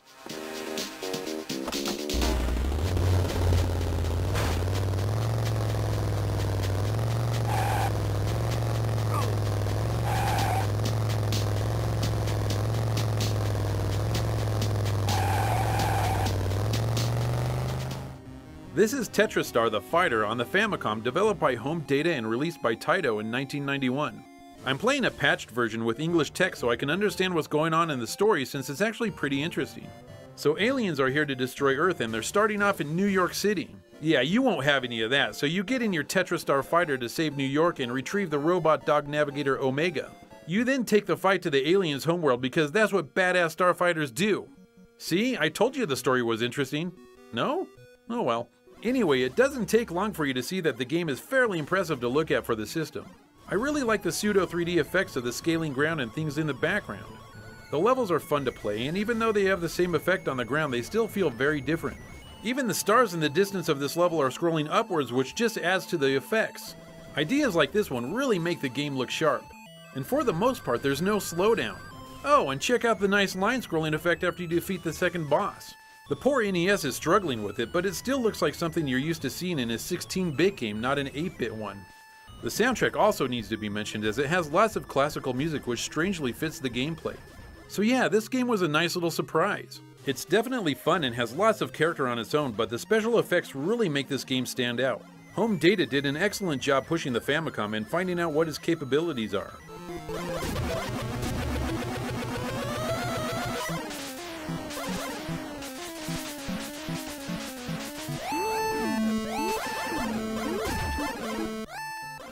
Here's Moon Crystal for the Famicom by Hector, which is another game that's quite impressive to take in. Again, I'm playing a patched version with an English translation, so I know what's going on. All the people in your village have been abducted by an unknown group. Then at some point your dad gets abducted by Count Crimson, who wants to use the Moon Crystal to raise the dead.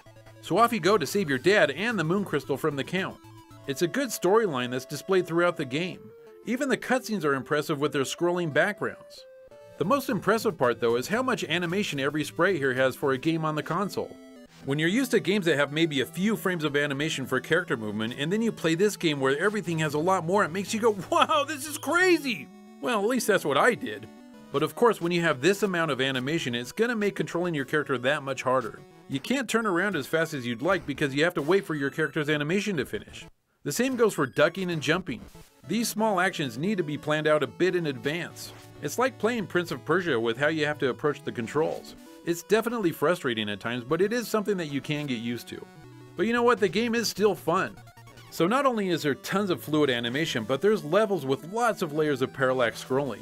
It's very impressive to me to see the NES handling all this with no problems whatsoever.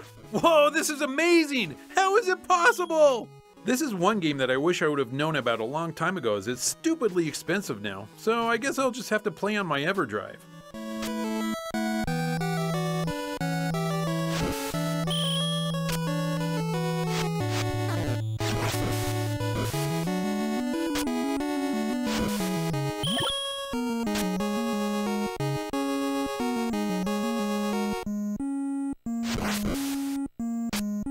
Alright, there you go, another batch of games that push consoles to the limit. I mean, will there be a part 5 of this? Let us know. You gotta list some games down there. What do you think we'll have a part 5? I sure hope so, because I really like doing these. I like looking at games that just, squeezed a little bit more out of the console than you'd otherwise expect. And take a look at our other 3 episodes in this series and let us know if there's any others that you feel push limits that we haven't covered yet. And until then, thanks for watching GameSack.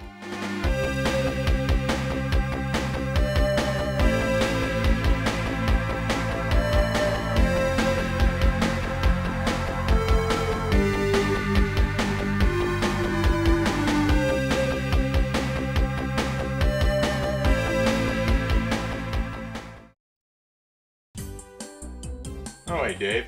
Thanks for coming to this impromptu GameSack meeting. Yeah, sure. Hey, I had to take a sick day, but whatever, I'm here. Well, Dave, I think it's time that I do GameSack on my own. The reason being that, honestly, you're just really, really mean to me. What? Is that what you think, really? Yes, that's exactly what I think. Well, if you let me go, I'm gonna cut you, buddy. And I was also thinking that perhaps we could treat this as a warning, and due to your good work these last few episodes, perhaps you would enjoy this copy of Snatcher on the Sega CD. I would enjoy that. You know what? I'll see you next episode.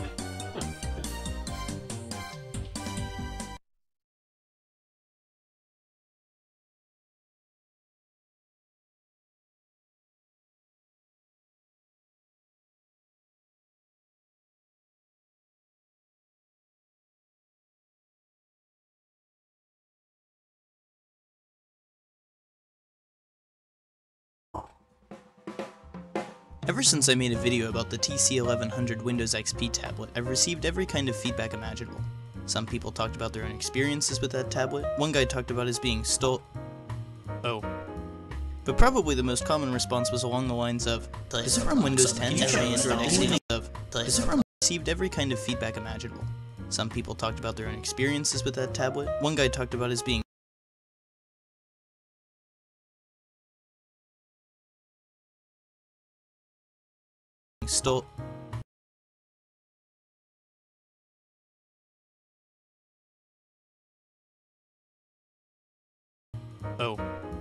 But probably the most common response was along the lines of, is it from Windows 10?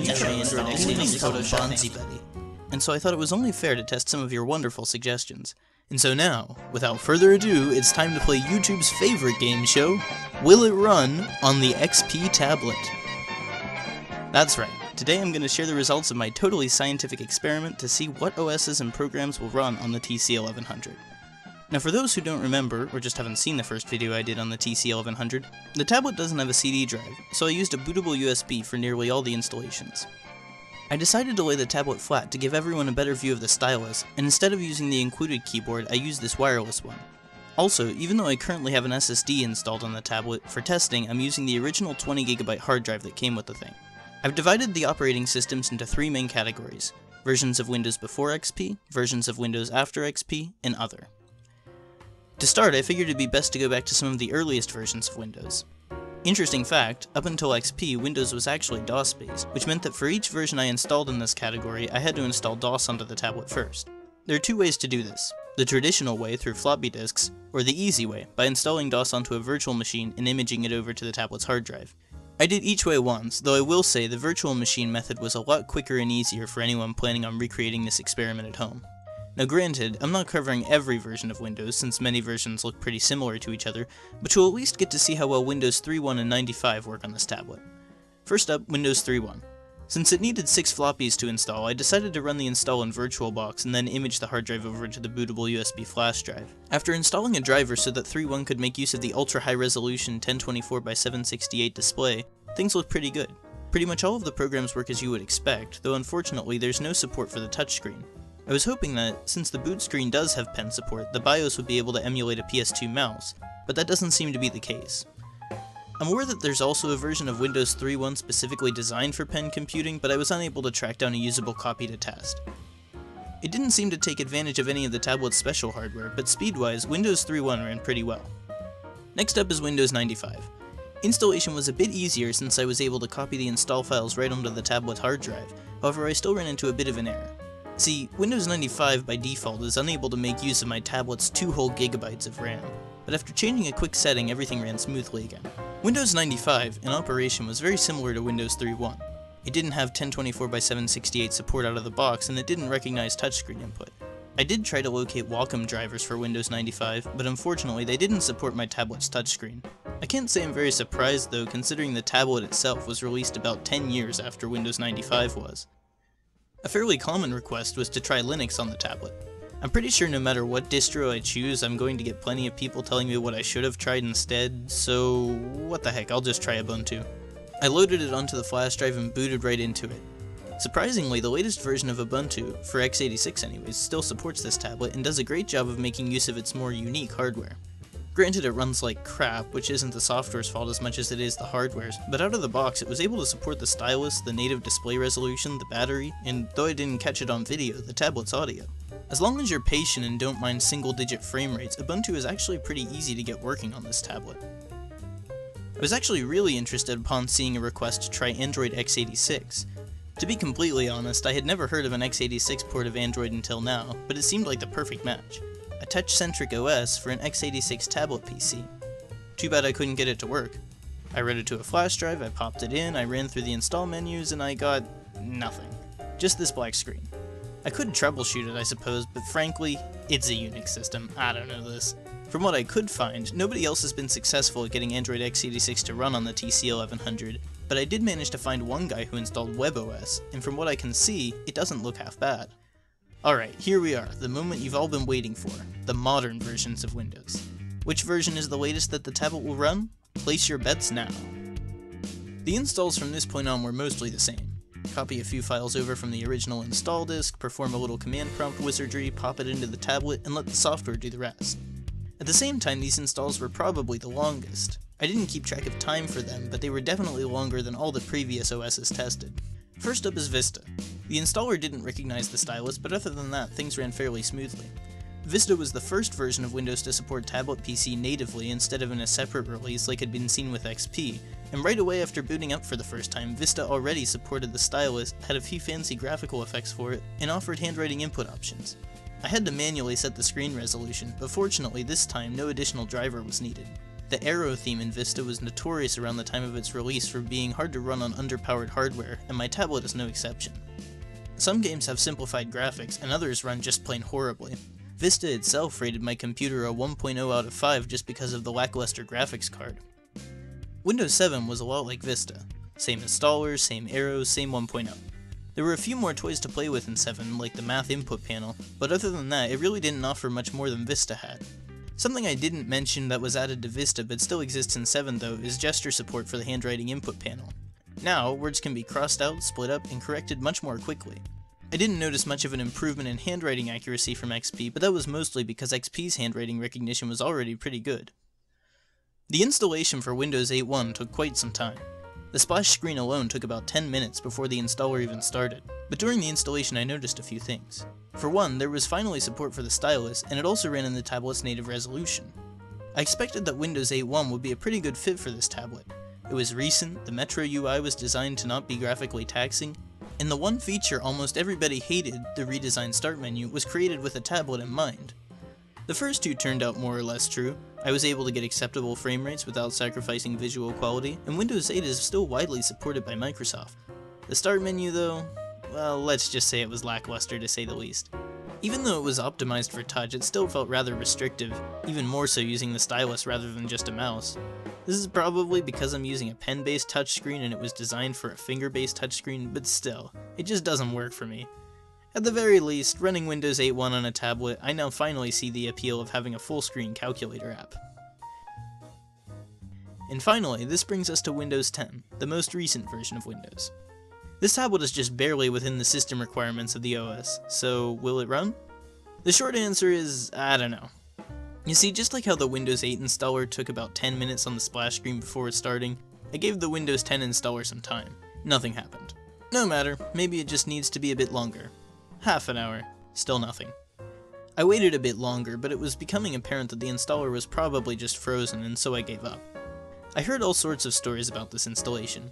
Some people say it's impossible because of a limitation of the tablet's processor, some say it's because of a driver issue, and at least one commenter claims to have already successfully done it on 2 tablets. I really don't know if or how I can get Windows 10 onto this tablet, but I'm fairly certain that if I did, it wouldn't be much of a departure from Windows 8. Still, that's around 2 decades of compatibility with future and past operating systems. Not bad for a little tablet designed to run Windows XP. I don't really plan on keeping any of the upgraded versions of Windows on the tablet since none of them added enough new features to be worth their more sluggish performance, but it was still nice to be able to run through all of them and really test the limits of what the TC1100 could do. I never thought I'd see the day where a modern operating system would run on such old hardware, but if anything, I've just made it an even more useful 14-year-old tablet. More or less.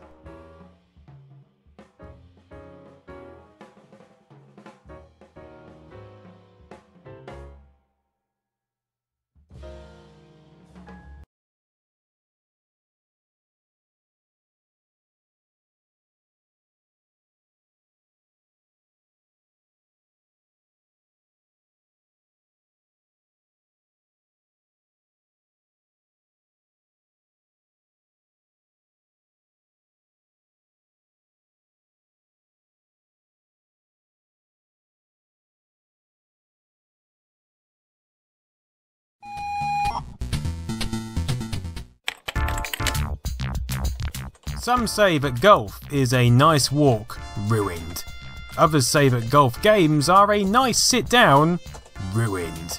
Well, Sensible Software gave 2 fingers to that notion and created an arcade-style golf game called Sensible Golf. Sensible Golf first appeared in demo form on an Amiga format cover disc in November 1994. However, at this stage the game was incredibly buggy and limited. It would take until August 1995 for a completed Amiga release to appear, with the PC version naturally following. This is the version I'll be looking at.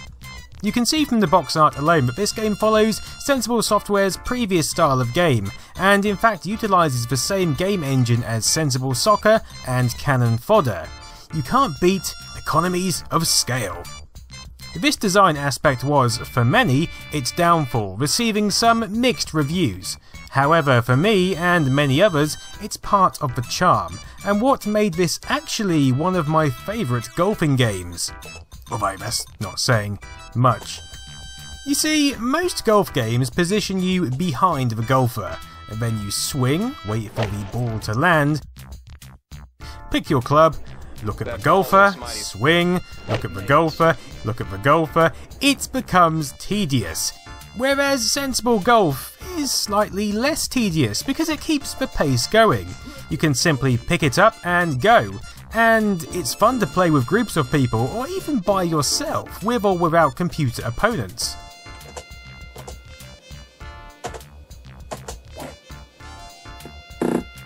Out of bounds. From the menu we have various options at our disposal, although the in-game ambience found in the Amiga release is missing here, essentially just bird sounds. You can however tweak other sounds and set your level of difficulty. We then have the choice of rounds, allowing a quick casual golfing session, Tournament, providing a knockout type affair, and Season, allowing you to plough through each of the 25 courses with up to 72 entrants. Trust me, if you don't skip watching the computer players, this can take quite a long time to get through. But it's great for parties, I imagine.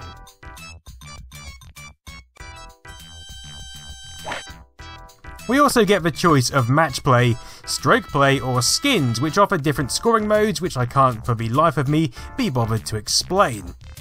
In a sim-like move you can even customise your character, although choice is somewhat limited. So let's get down to the golfing. As the manual states, rather than a pixel-perfect golf simulation, we bring you the joy of real golf. And yes, the joy is boundless. I also feel myself becoming increasingly snarky as I dictate this review. Play is simple. You're offered a guiding direction, a suggested club, and a corresponding red zone in the weliometer, or weliometer, which requires precise spacebar bashing to hit. If you're to the left or the right, your ball will curve, and if you miss it, you'll miss your shot. Of course, changing your club and direction can make the difference between birdie and triple bogey, as well as your ability to read the course and play the actual game. Water hazards can be a problem, but I do love how the ball just ricochets off the trees. It's really not rocket science, and for me it offers the precise amount of skill versus enjoyment. Once you get to the green, then small arrows depict the lay of the ground, for which you must accommodate. John Hare of Sensible Software has said since that Sensible Golf is a disappointment to me. I'm not happy about it, and states they didn't put the time or resources into it. And yeah, it might not have the polish or addictive play of Cannon Fodder or Sensible Soccer, but I really like this game. It's just a nice casual game you can fire up in fleeting moments of boredom, or when you've got a few mates around and you don't fancy the intensity of a different game. Perfect for hangovers, really.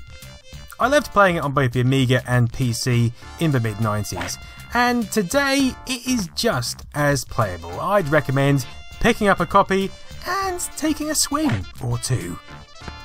Oh, also, you can play it in Windows as well. Here it is running in Windows 3.11.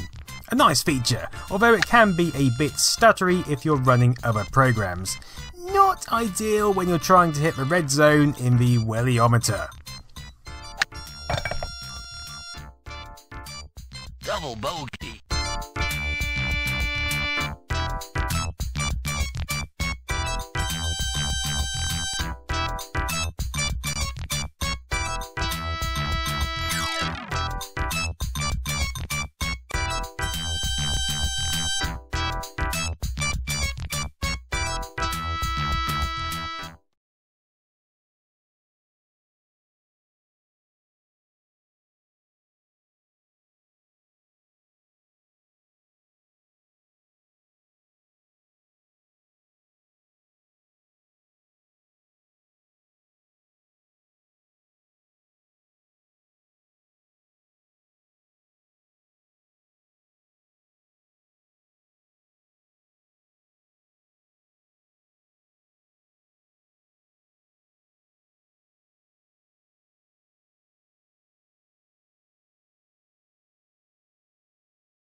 want to ask Sony Computer Entertainment President of America, Steve Reyes, to join me for a brief presentation.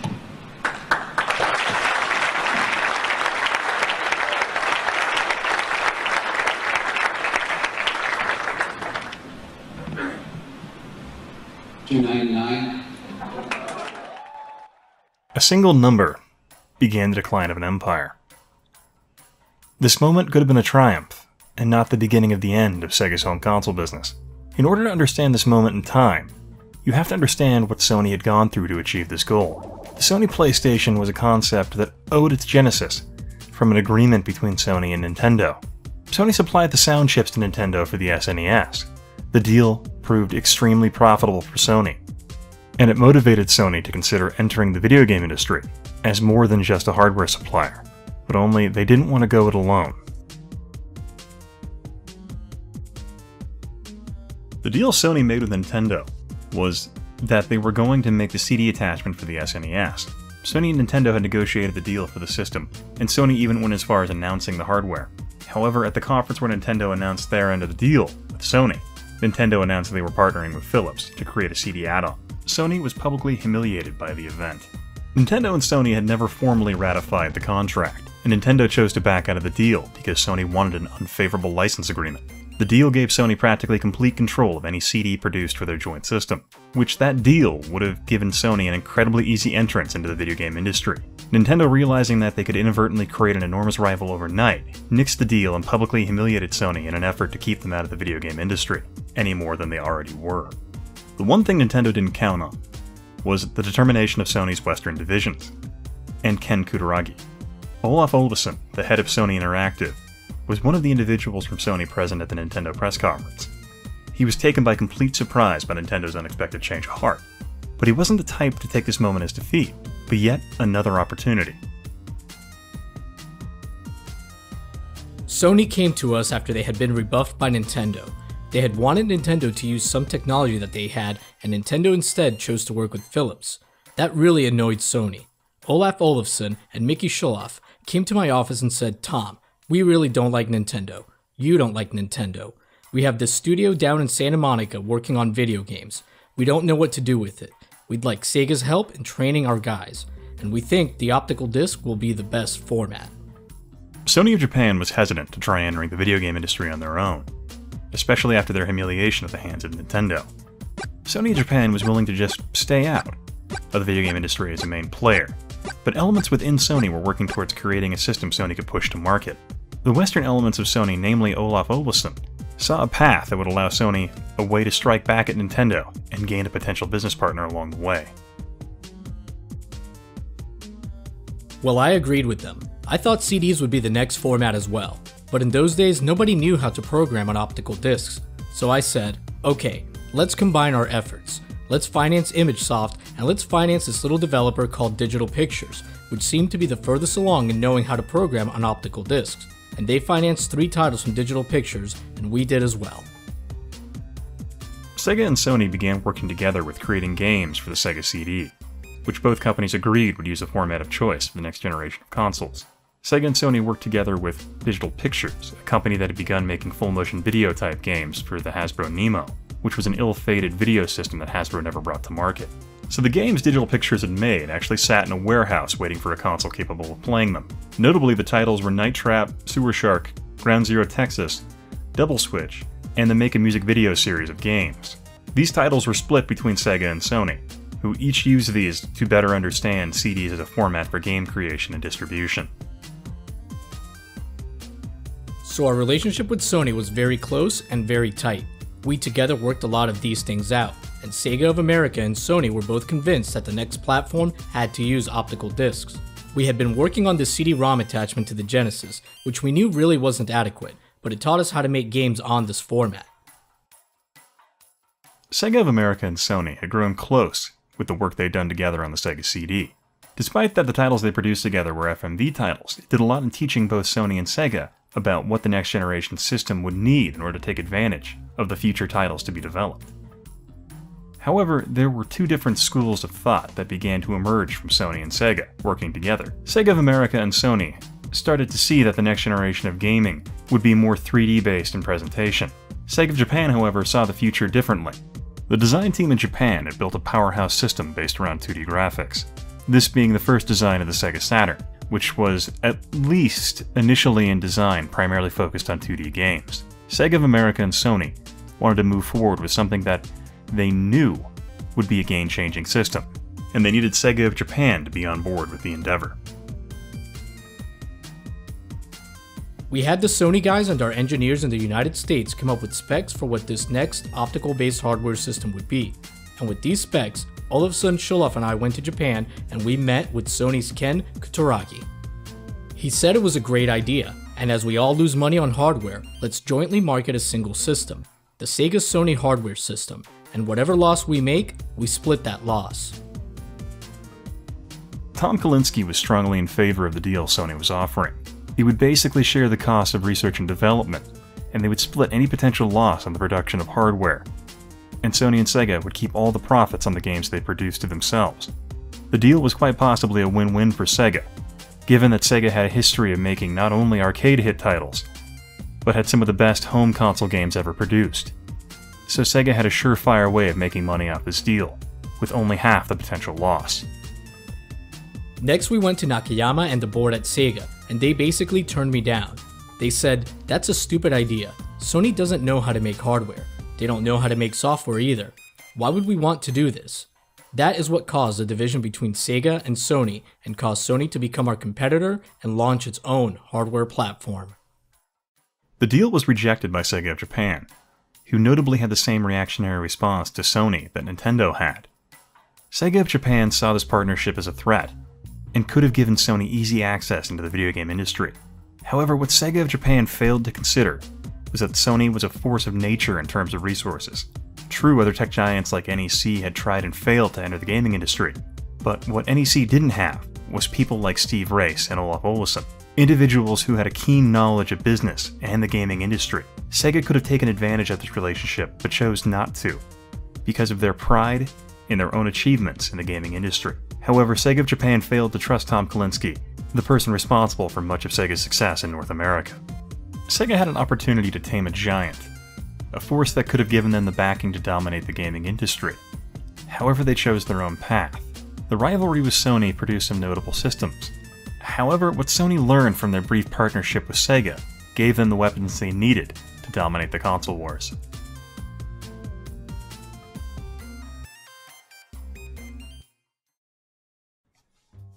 Thank you for watching The Historic Nerd today.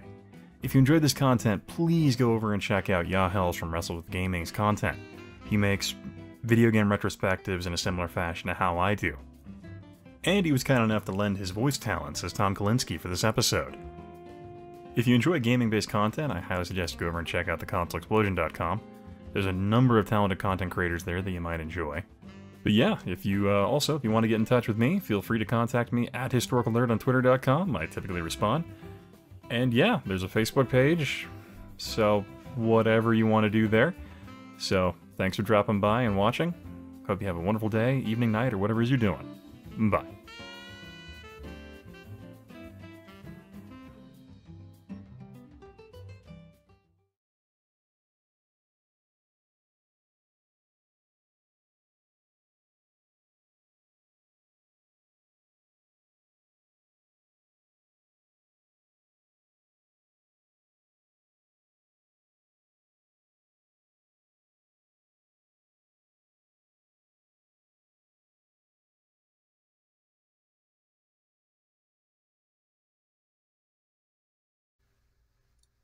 So over time, I collected a number of different things that people had sent me, and I'd found just weird bootlegs of a variety of Sonic and Sega games. And so I just decided to throw together a quick little package of just some bizarre bootlegs. That's it. Nothing major, nothing huge. This is Sonic SONYC for Game Boy Advance. So this is a Sonic prototype on the Game Boy Advance. There's no music, like no animations. There's barely anything here. I'm not even sure why someone sent this to me, but I figured this would be a good way to explain the purpose of this segment. and have just some visuals, some stuff happening, even if it is basically nothing. Whoa, whoa, oh, oh. Just a shitty Sonic on the Game Boy Advance. That's about it. Can't do much, can't see much. Not much to do, not much to see.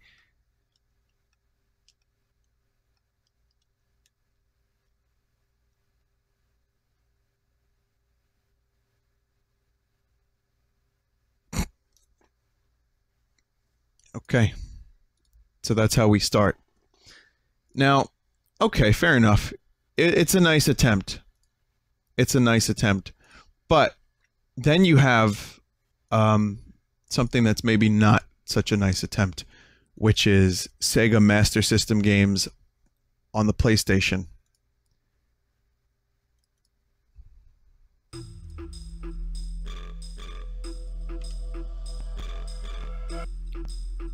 This will hurt your ears. So take a look to the left, notice the logo. Piss. Very good. I just want you to be sure that you have your volume control ready, okay? Okay.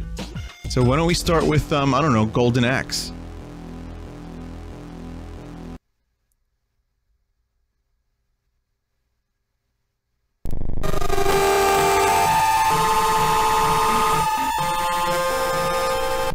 Yeah, there's that beautiful Golden Axe music.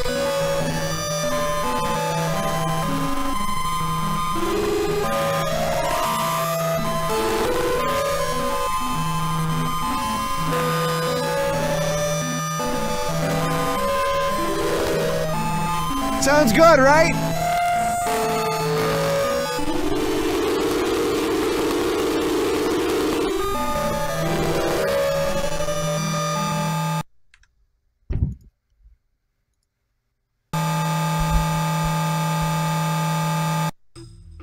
You probably want to get your shit together before you release any kind of emulation.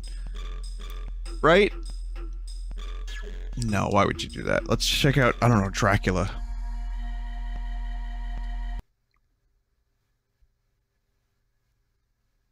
By the way, my volume is at 8%, and it's still this loud.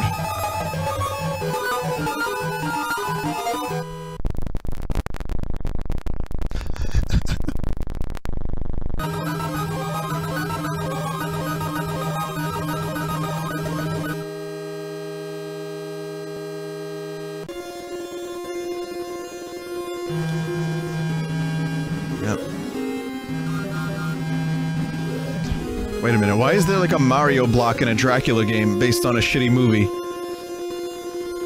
That wasn't that bad. But still.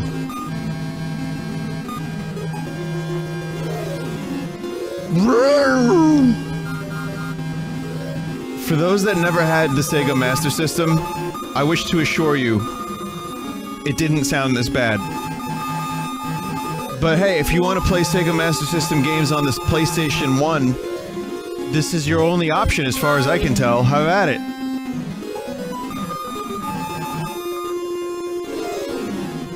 It sounds like an audio card got run over by a fucking steamroller and then put back into the computer.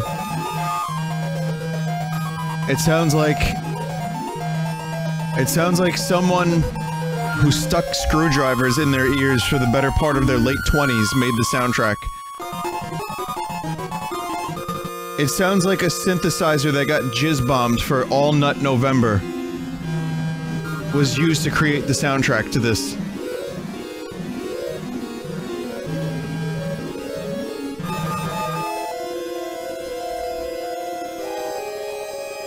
And this is one of the mild ones.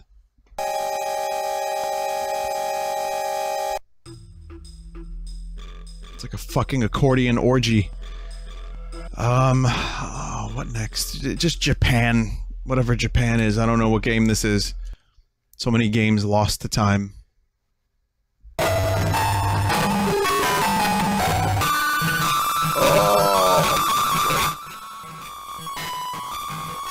Now we're at 3% volume. 3%! Oh my god. Spock? Squidward? Captain Kirk?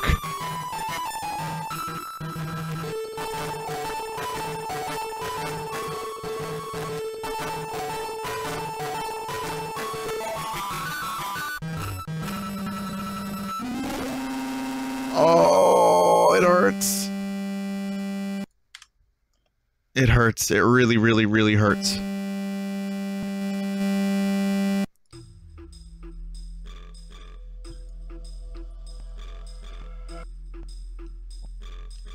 Gauntlet.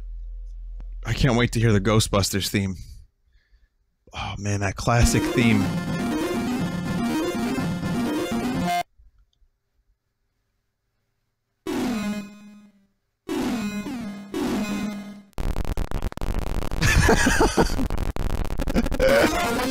Earthquake is my favorite sound effect.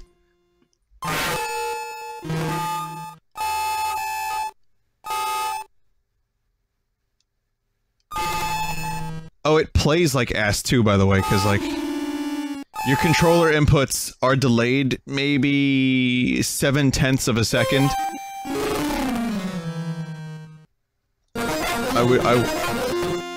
I would not recommend it. I'm not going to be doing too many more of these, just a couple more. Ghostbusters, of course we got to take a look at Sonic, and just see what happens. That classic, memorable Ghostbusters theme. Let's see.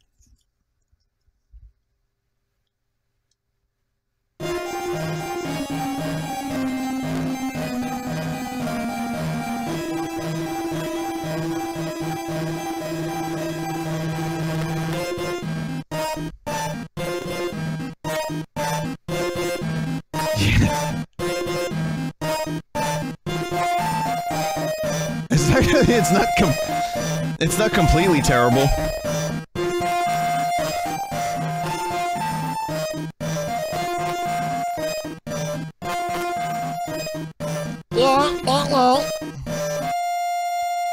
Oh my god.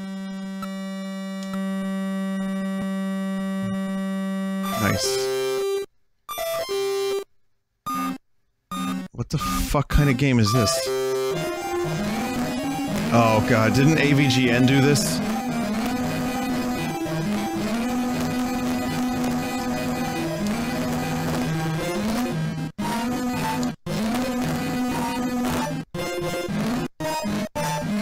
I gotta watch that episode after this. I remember being confused then, I'm just as confused now. Alright, listen, we can't be doing this. I'm killing people's ears. This is not fair to me or you. But I just needed you to hear some of these beautiful sounds that will stick with you for the rest of your life.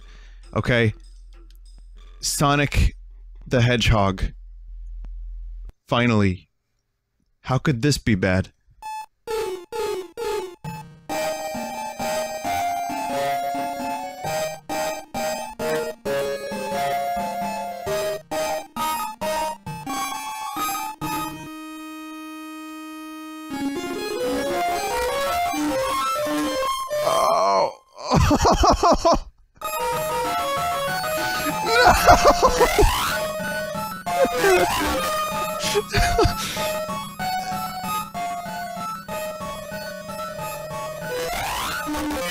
My volume is down to like 5%, and it still hurts. I'm one with the sound. I am every sound at once. It pierces my fucking ears, my soul, my life.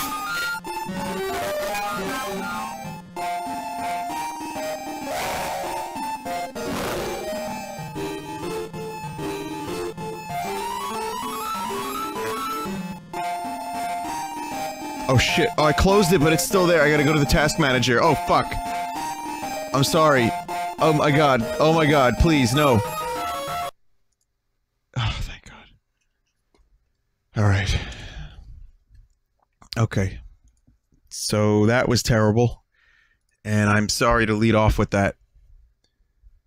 Now I can actually show you some stuff that's not gonna hurt your ears. It might hurt your brain. It might hurt your eyes, but it's not gonna hurt your ears at least. So, you know, check it out. Hey, you guys remember an old fucking stream of mine? So there's a video, I think Joel has it on his channel, of me playing Superboy. And apparently it's on the Master System. Okay, I lied. Apparently this is gonna hurt your ears. Oh, Jesus. Why is this happening? I'm so sorry. Push space. What do you mean push space? Fuck, what do you mean? Motherfucker, no.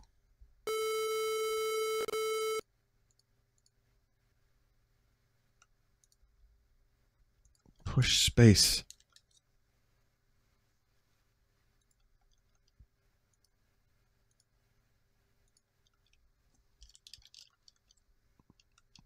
Come on. Start. Stato! I just had this working before. Superboy was on the MXS. Well, now it's on the Sega Master System.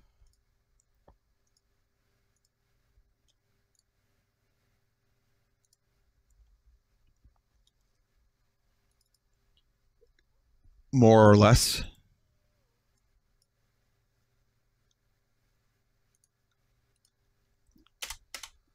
Pushing space.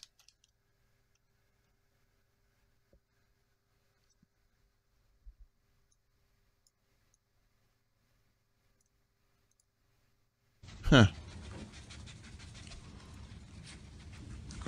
What? Wow. Well, that's interesting.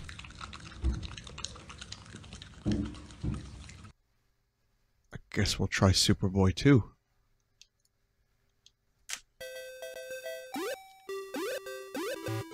Well, this works.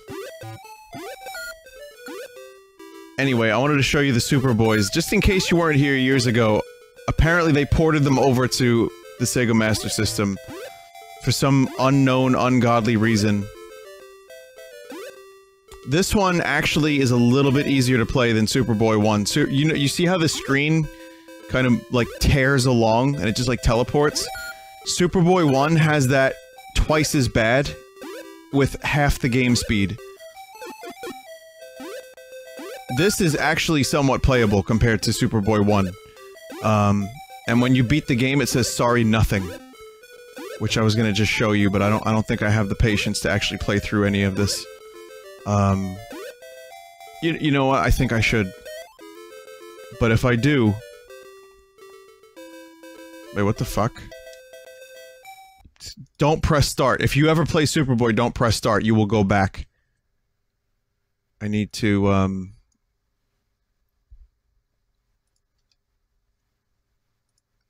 do some...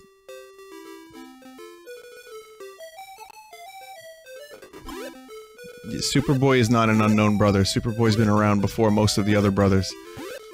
You understand? This is the original bootleg Mario. This is more bootleg than the Gianna sisters.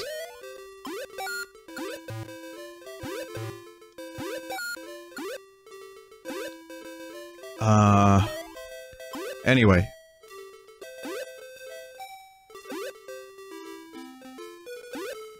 Okay. We're trying to get through this. Just one world. Just one world. Very quickly. I've got rewind. We're gonna see if it's sorry nothings. We're gonna go fast. We're gonna go real fast. Oh, the music is especially good down here. I see they didn't fix the music. Check out the music.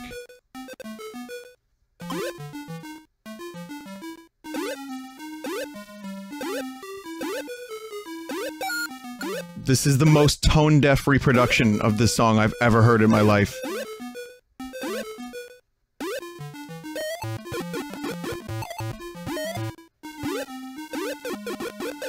But what the fuck kind of blocks are these? Just glitch blocks?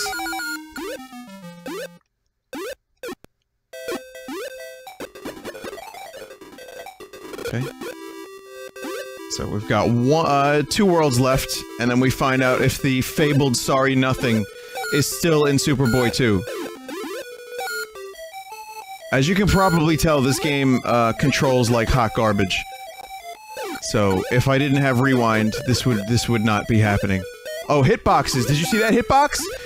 That was the thing. When I played this like 6 or 7 years ago for the first time, there were so many bullshit deaths. So picture two Goombas side to side, right? Now remove the left Goomba, put Superboy next to the Goomba, and you will still die.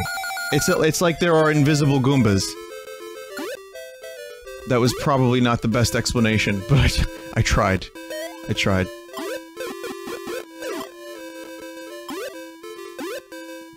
Gotta go real fast there. Very unforgiving.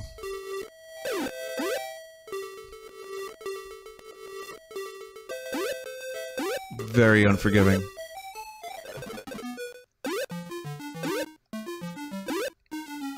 Oh, it hurts.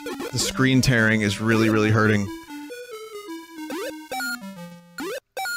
You'll notice I didn't even attempt to find a mushroom, because I don't think there is a mushroom in the first world. I think the first world is totally devoid of power-ups.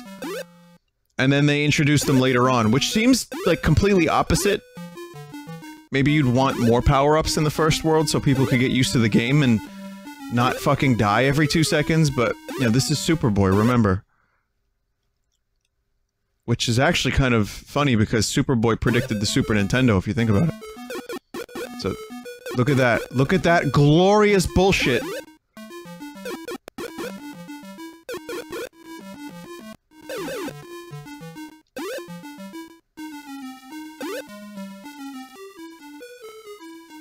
Go, next stage. Oh, that's not cool. They fixed it. It's supposed to say sorry nothing.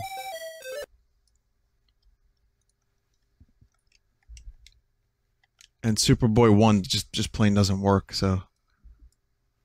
I mean, I did have it working earlier.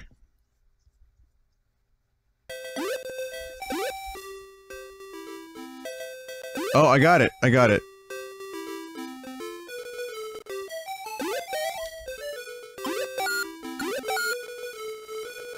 Hang on a second. You just have to wait. Once the game plays a demo, then you're good. By the way, this is not the Superboy I played years ago. This is more Mario than Superboy. I think the one I played was actually the one that you just saw. And the speed was like half as fast. I'm gonna go through this one more time. I'm gonna go through the first world very quickly. And you can see these wonderful colors here in this extravagant color palette of yellows and piss. There's not a single solid color. Like, it's just weird pastels. I don't understand. What are those? Pipes? Tea pipes? Forget about piranha plants. You don't get any piranha plants, you don't get anything. Just the bare minimum. You get the bare minimum. This is what you get. If you want a Mario game that isn't on the NES, you get Superboy. You get pastels and bare minimum.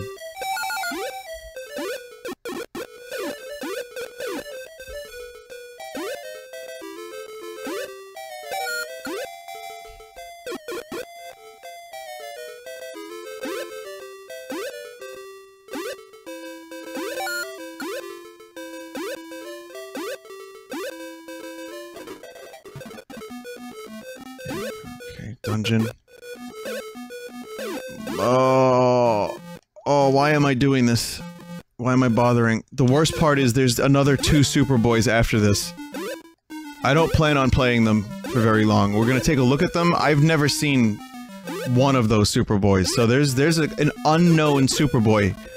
Unplayed, unbehenced to myself in my travels, and I've played a lot of Mario bootlegs, but... unbehest. Tonight is just an assault on everyone's senses. Man, you had the audio from before, and now it's just terrible frame rates. More bullshit death. Sorry Nothing. There it is. The legendary Sorry Nothing. So here's Superboy 3. I've played this one. You can see the bold new direction that Superboy 3 went in. You did it, Sorry Nothing. Get fucking lost.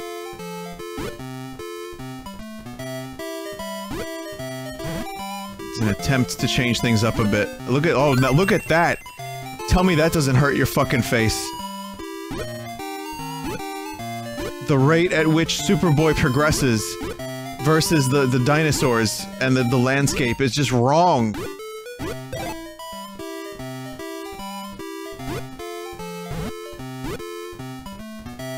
Oh my god. World's worst parallax. You got pipes that aren't totally horizontal, or diagonal rather. It's just an amazing experience. Apparently you can jump on dick clams in this one. They really took artistic license.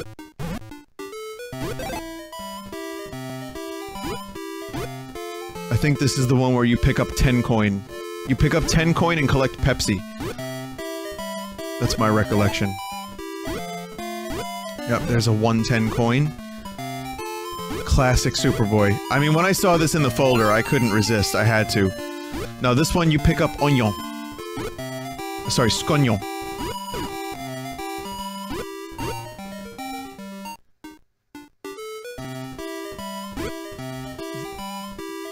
This is all just level 1. The level that never ends. Look at that, you even get a boss.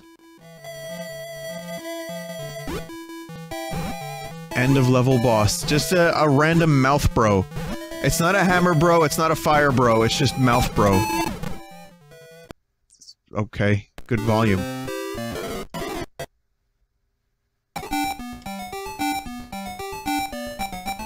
This game has good volume control. It's like a baby that doesn't know when he's speaking too loud. Superboy 4, or rather, just Superboy 4 emerging from an egg. So here's the I think I might have- and now that I think about it, I might have played this. So, the jump button is reversed here.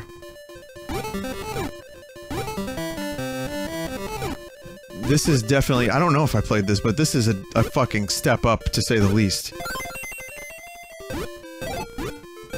You'll notice Superboy is actually a unique character this time. Of course, the other Mario World assets are still cloned, but at least Superboy is actually a boy. You know, it plays like shit, your character gets stuck. You know that momentum that made Mario fun? That's not here. Your character actually will get stuck in the air. Look at that, look how long it takes to turn. There's that.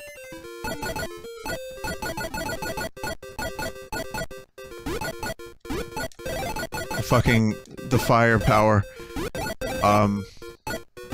Well, it's changed the color of Superboy's skin. So, there you go. Thanks, Superboy.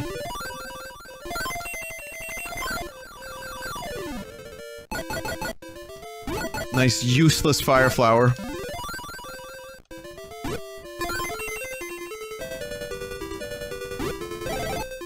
It's just a magical experience. The fun never ends with Superboy.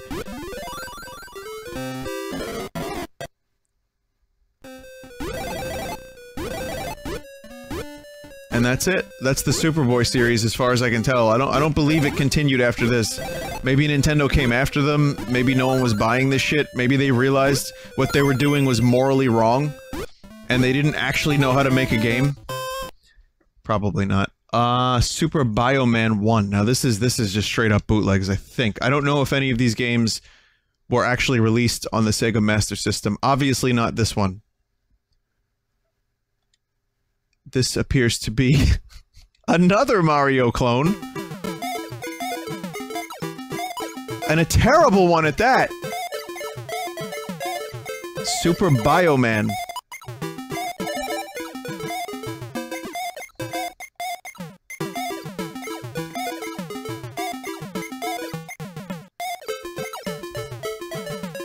I'm stunned.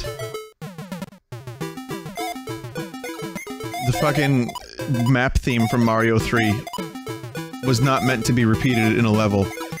It's like 10 seconds long. It's not enough for a level. Also, that turtle looked kind of more like a vulture than a turtle. You see that? Like a sick vulture. Huh. Q. Get it? 'Cause Q? Question starts with the word Q. It's not a question mark. Remember, it's a unique asset.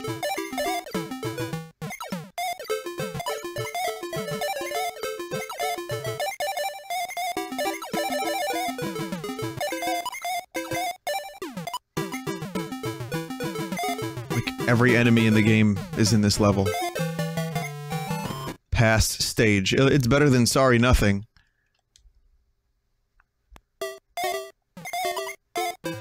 Oh shit. Actual Mario 3 level music.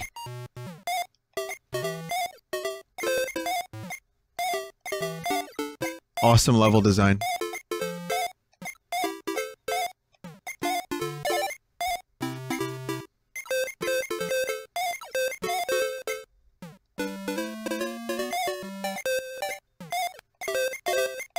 I feel nothing.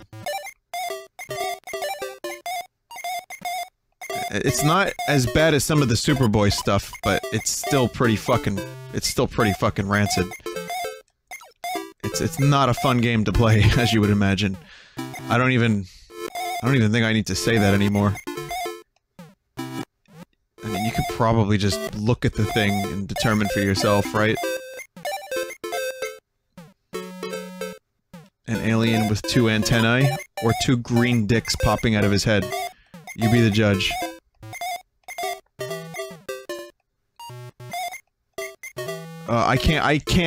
I'm getting repulsed by the level design more than anything. It really is a difficult game to look at. Street Master is next. Oh, the classic fighting series, Street Master. Starring Ken and Joe.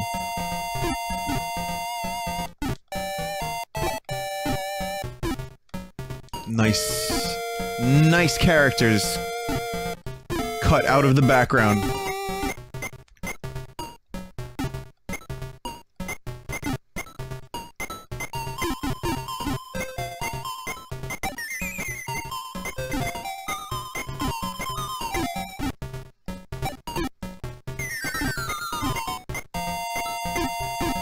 I hate everything. Well, at least I'm dead. Sonic versus OS Maunix. I don't know what that means. I don't know. Inicia? I don't think this was officially licensed. Okay, I think it's Italian, right? So this is the first ever Sonic game where Sonic has a punch. I'm sure he had a punch at various other times in his career, but this was his first punch appearance, of course. You get to throw some Chaos Emeralds. Just throw them around. Don't worry about them. You pick them up, doesn't matter. You know?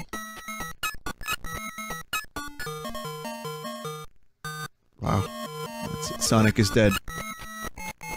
It's Kid Cool, is that what this is?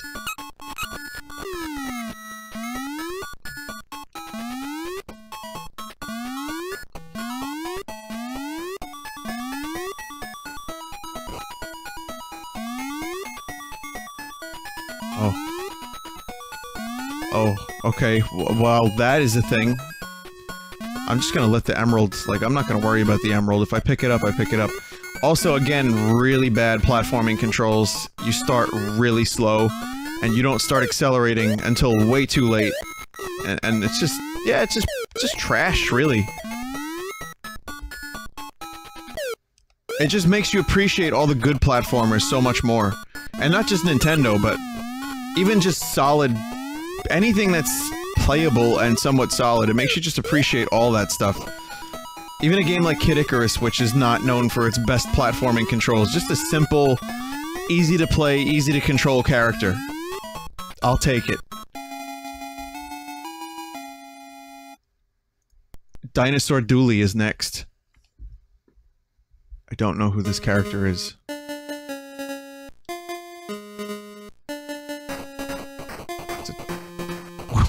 Wait a minute. That smells like Teen Spirit. No fucking way. You can't just put Smells Like Teen Spirit in your dinosaur game.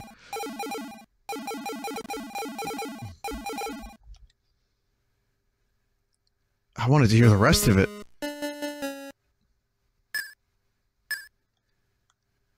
I really wanted to hear the rest of it.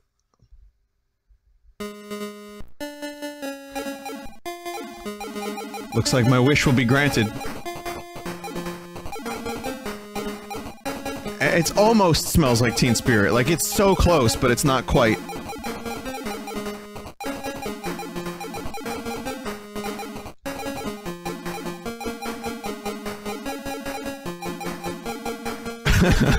I guess the game came out in 1991, or 93, whatever it said.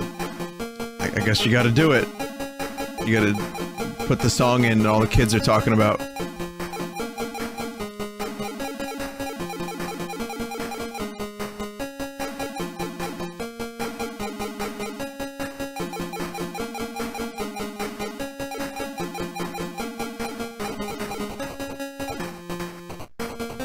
It was not worth my time.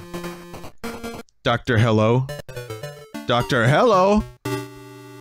There he is, look at Dr. Hello. Oh my. Who's this original character I've never seen before? Do you think Mario Odyssey might potentially have a Dr. Hello skin? An unlockable Dr. Hello?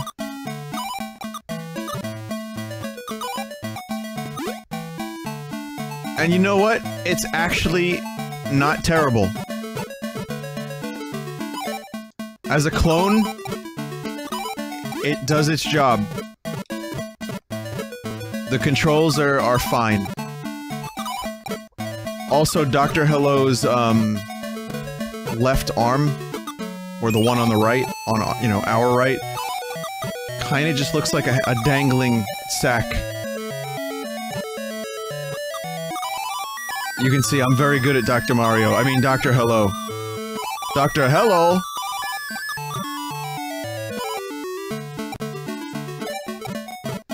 It's okay, I can recover this.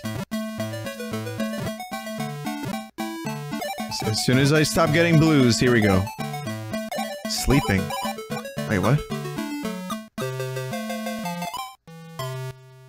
There's a button that puts the game into sleep mode.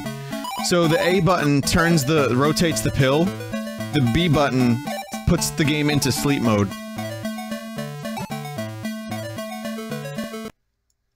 This is Gary's mod. Oh wait, no, it's just Street Master again. It's weird. I just want to prove that it's called Gary's mod. So, I guess someone's having a jape. Someone did me a jape. Alright. Ghost House. This is a very interesting collection of titles. It's from Samsung? What?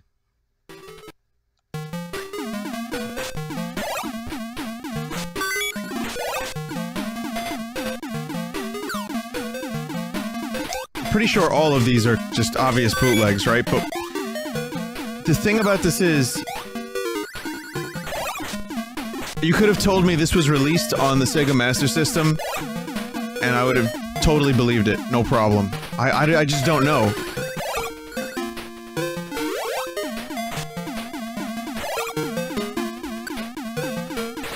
It's bootleg Alex Kidd again. Kinda just looks like young Spock. It's a real game. Okay, someone has a cartridge of it, so never mind. How about Hong Kildong? Are you kidding me? That's the name of the game? Hong Kill Dong?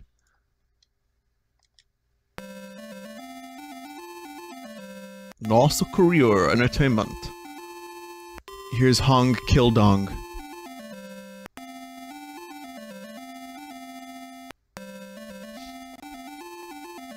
I don't know if it's actually called that or if someone just named the folder, named the file that. I couldn't tell you. I was expecting a Donkey Kong clone. It's in fact 100% not a Donkey Kong clone. It's just a shitty auto-scrolling side-scroller. But that's just forced damage. That's not fair. That's not fair. What is this white sticky substance that I have power over? Killing spooky ghost girls.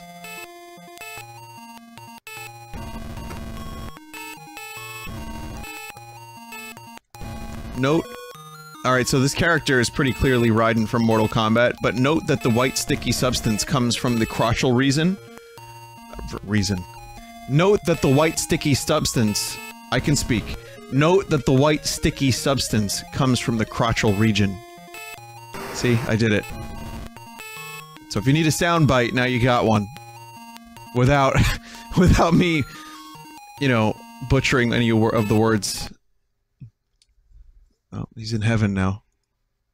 Let him be. He's at peace. How about Master Zelda? Yeah. The 1999 Zelda game that came out on the Sega Master System. You know it.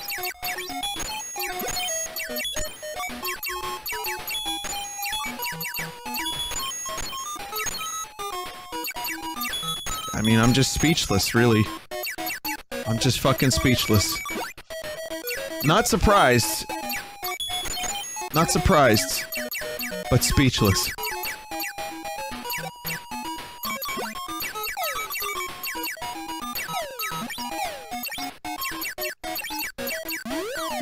I guess this is the whole game.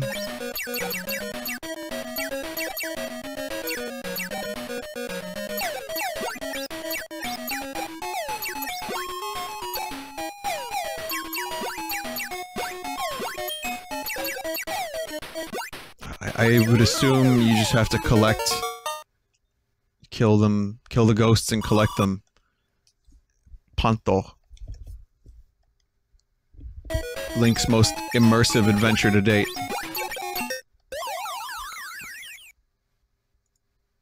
Sure. PvO2. Again with the fucking Street Master? Why does Street Master keep happening? This is the third fucking ROM.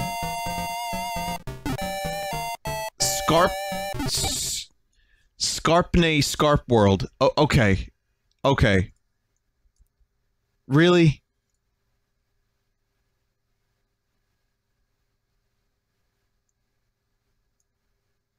Okay, yeah, some of these are just repeats. And they're renamed. Something's wrong.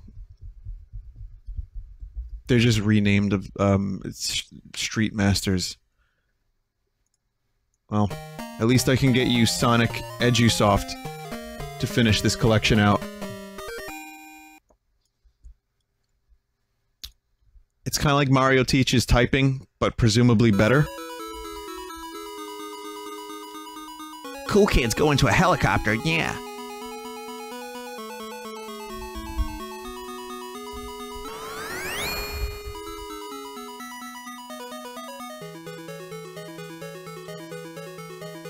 You need a total of 4 stars to fly in this helicopter. Press start button.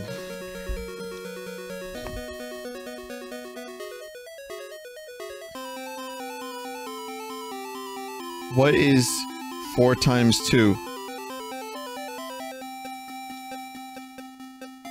You have to press diagonal down right. It's not like you can just move the box. You have to actually hit diagonal right. Come on. Like, it's not letting me select the thing I want. Look at Sonic. Look, Sonic looks like he's fucking tripping out on mushrooms or something. His eyes are so dilated. Press if groups of 4. Wait, what?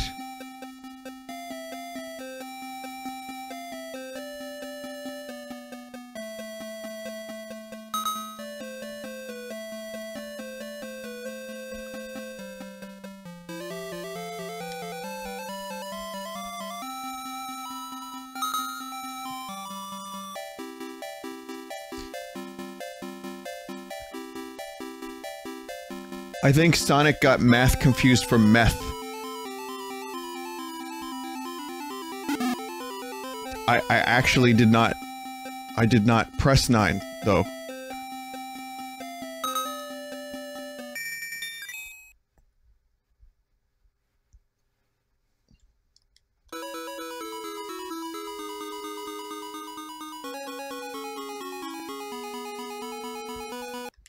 This game... Somehow, it had one job, and it still plays like shit.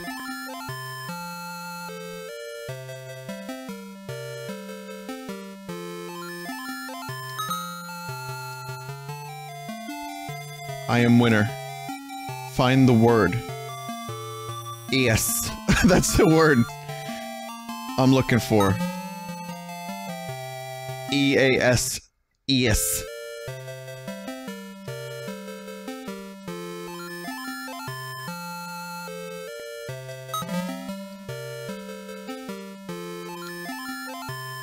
Press if 2 letters match. I'm sorry. Just wait until there's 2 letters that are the same. Okay. I feel like I'm good at video games.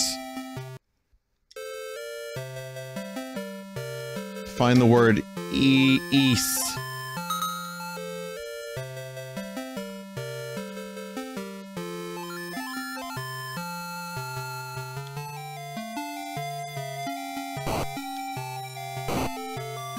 I'm not... Don't do that. Don't you do that.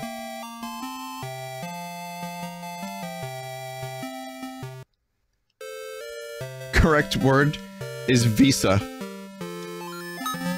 Wait, really? Okay, fine, fair enough.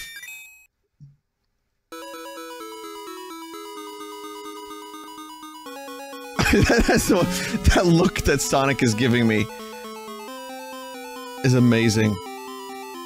Oh, am I still playing this? I can't, I'm not gonna be doing this anyway. Thank you for your attention and time, everybody. I hope you enjoyed some of the bootlegs, especially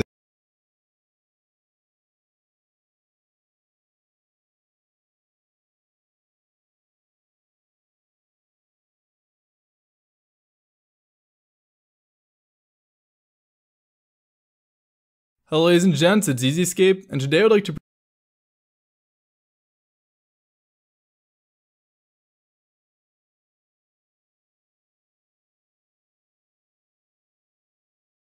Hello ladies and gents, it's EasyEscape, and today I would like to present to you my first ever speedrun video series. Speedrunning needs rules just like any competitive sport. In order for speedrunning to work, it needs a perfect balance of skill, entertainment, and the most important aspect of all, speed. This balance is extremely important because if you have a game that's all speed with easy tricks to skip to the end, then you compromise skill and entertainment, resulting in a dead speed game that nobody wants to play or watch. But if you focus on entertainment too much, you can also compromise the point of a speedrun, making a game slower to run. The problem is that this balance is completely subjective, and it can sometimes be hard for a community to decide on a balanced rule set. So in this series, I'll be covering 5 big topics that have led to controversy within different speedrun communities, and cover examples of how those communities decided on a balanced rule set for their speed game. I hope you all enjoy. For today's controversial ruling, we're going to be looking at one of the first speedrun website hubs, Speed Demos Archive, which was founded in 1998. This site was originally created to host Quake demos, which is where the name Speed Demos Archive originates from. Demos were a built-in feature in several early first-person shooter games like Doom and Quake, which would record real-time game inputs which could then be saved and shared. This was a better option than recording and sharing gameplay because the demos would only be a few kilobytes each in size. Several years after launch, Radix, the founder of SDA, decided to attempt a speedrun of Metroid Prime. The original Metroid games actually had an in-game timer that would display at the end of each playthrough of the game. Radix used this in-game timer to see just how fast he could beat the game. In 2004, Radix published his 100% speedrun of Metroid Prime, and following its success, opened the site up to include other games too. Radix knew that because Doom and Quake demos were competitive, speedruns of other games would be competitive too. There needed to be a universal rule set to make competition for these games fair, so Radix made some ground rules. Some rules were pretty obvious and are still rules in speedrun today, like no cheating or the use of cheat codes. There was also a rule of no emulators, unless they were official ones, because there was no way to prove whether people were cheating or not. Timing methods were normally done via in-game timer, and if the game didn't include an in-game timer, timing would start when you gained control of your character. But one of the most controversial rules was the rule against accessing secret worlds or going out of bounds. Secret worlds was a term used to describe areas in games that weren't supposed to be accessed. Some of these areas were hidden areas that were left out of the game or were glitched versions of other levels. There were some opportunities to sequence break by utilizing out of bounds glitches, but because it was against the rules, no runs using them would be hosted on SDA. So why exactly was accessing secret worlds, or doing any sort of out of bounds, against the rules in the first place? Radix's goal for SDA was to appeal to as many people as possible and bring it to the mainstream. At the time, there were several out of bounds tricks in games like A Link to the Past that would allow speedrunners to skip straight to the end of the game. The thought was that having speedrunners use out of bounds glitches to basically walk their way to the end of the game would turn the public away from speedrunning. So in order to avoid this issue in other games, Radix made a site-wide ban on the use of them. There was also Nate, who was a pioneer to the speedrunning scene and even ran his own Metroid speedrunning forums called Metroid 2002. He was against the use of accessing secret worlds because he thought the public would confuse tool-assisted speedruns with speedruns of humans. This reasoning didn't weigh in at all with SDA's ruling of no out of bounds, but it's another example of why certain people weren't for them. It's also probably worth mentioning that alongside these reasons, Radix and Nate just didn't really care for out of bounds tricks. But there were some big issues behind this ruling. A lot of speedrunners wanted to include out of bounds tricks in their runs because, unlike A Link to the Past, and didn't allow the runners to skip to the end of the game. But if the site were to allow out of bounds glitches in games like those, it would create a slippery slope, because then the games which had out of bounds glitches that gave runners the ability to skip straight to the end would be allowed. So why not make the rules separate for each game? This is actually the same method of ruling SDA's competitor Twin Galaxies followed, which is what Radix wanted to avoid. At Twin Galaxies, if you wanted to run a game that hadn't been ran before, you had to contact a referee or someone with power on the site, and they would decide on the rules. This led to inconsistent rulings, and Radix wanted consistency. But he would soon find out that the out-of-bounds rule itself could be interpreted differently for different games and wasn't consistent. By going out of bounds, it was considered leaving the game world, but the game world itself isn't easily defined. A prime example of this would be the segmented Ocarina of Time speedrun by Fluffy Kitten. This was an extremely impressive run at the time for Ocarina, but it was ultimately rejected for including an out-of-bounds trick. The trick was a Deku Tree basement skip, which would skip several rooms in the basement and bring you closer to the boss.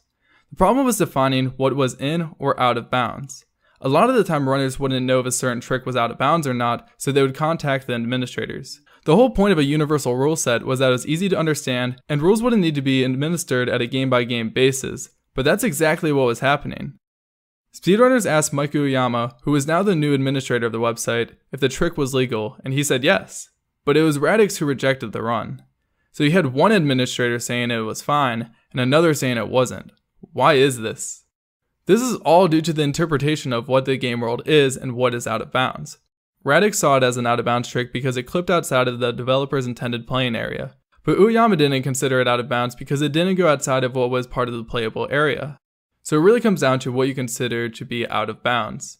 If the game developer leaves in an area in their game that is playable and you're able to access it, is it out of bounds? I think this very question is the reason why the rule was inconsistent, because every other kind of glitch used in speedruns involves defying the developer's intentions. For example, in Super Mario 64 you can clip through several star doors without having the required amount of stars to open them. In this instance, although you're going through a boundary the unintended way, you still wind up in the areas that the game developers intended you to visit. Whereas with ones that go outside of the developer intended playing area, you wind up in areas that the developer left in and are still playable. But is it really considered out of bounds just because it's not the intended area? Also, while Mario is clipping through a star door, would the time spent phasing through the door also be considered out of bounds? There is just no correct answer for these questions, which is what made this rule so controversial in the first place. In early 2008, Mike Uyama revoked the no out of bounds rule, and several speedrun videos that included out of bounds skips finally had their spot on the website. At the time of the no out of bounds rule, I think people knew exactly what was and what wasn't considered out of bounds by Radix's standard, but it's speedrunner nature to try and push the boundaries. You really can't blame Radix for making the rule though. I even see it today with comments on my videos saying that skips are cheating and such, and the public back then could only be worse. But looking back at it now, those people were most likely the loud minority instead of it being the other way around. I mean, could you imagine a GDQ without any out of bounds skips? And to be honest, I don't even necessarily disagree with the no out of bounds rule existing. Radix was completely right when he said nobody would want to watch or speedrun a game where you could just walk to the very end of a game to beat it. That's why Generation 1 Pokemon games don't even include the any percent speedrun category on the leaderboards because it's so short, and A Link to the Past any percent category is pretty far from being a main category. And in the early days of SDA, there wasn't enough staff to handle having additional categories. At least nowadays we are lucky to have speedrun.com where the rules for each speed game are handled by each speed games community who will always do the best job at establishing balanced rules and categories unique to their game. Alright guys, I hope you enjoyed the video. Special thanks to Mike Uyama, Radix, and Nate for verifying the information in this video. Also, if you liked this video, be sure to leave a like because it's the best way to show support for this series. I recently made a Discord server, and for the remainder of the series, I'll be posting straw poll links in there, and you guys will get to vote over which topic I cover next in the series, so feel free to join if you're interested. That's all to say guys, so thanks for watching, and as always, I hope you have a beautiful life. Tell me if you need someone, 'cause everybody needs some love. Come get you some.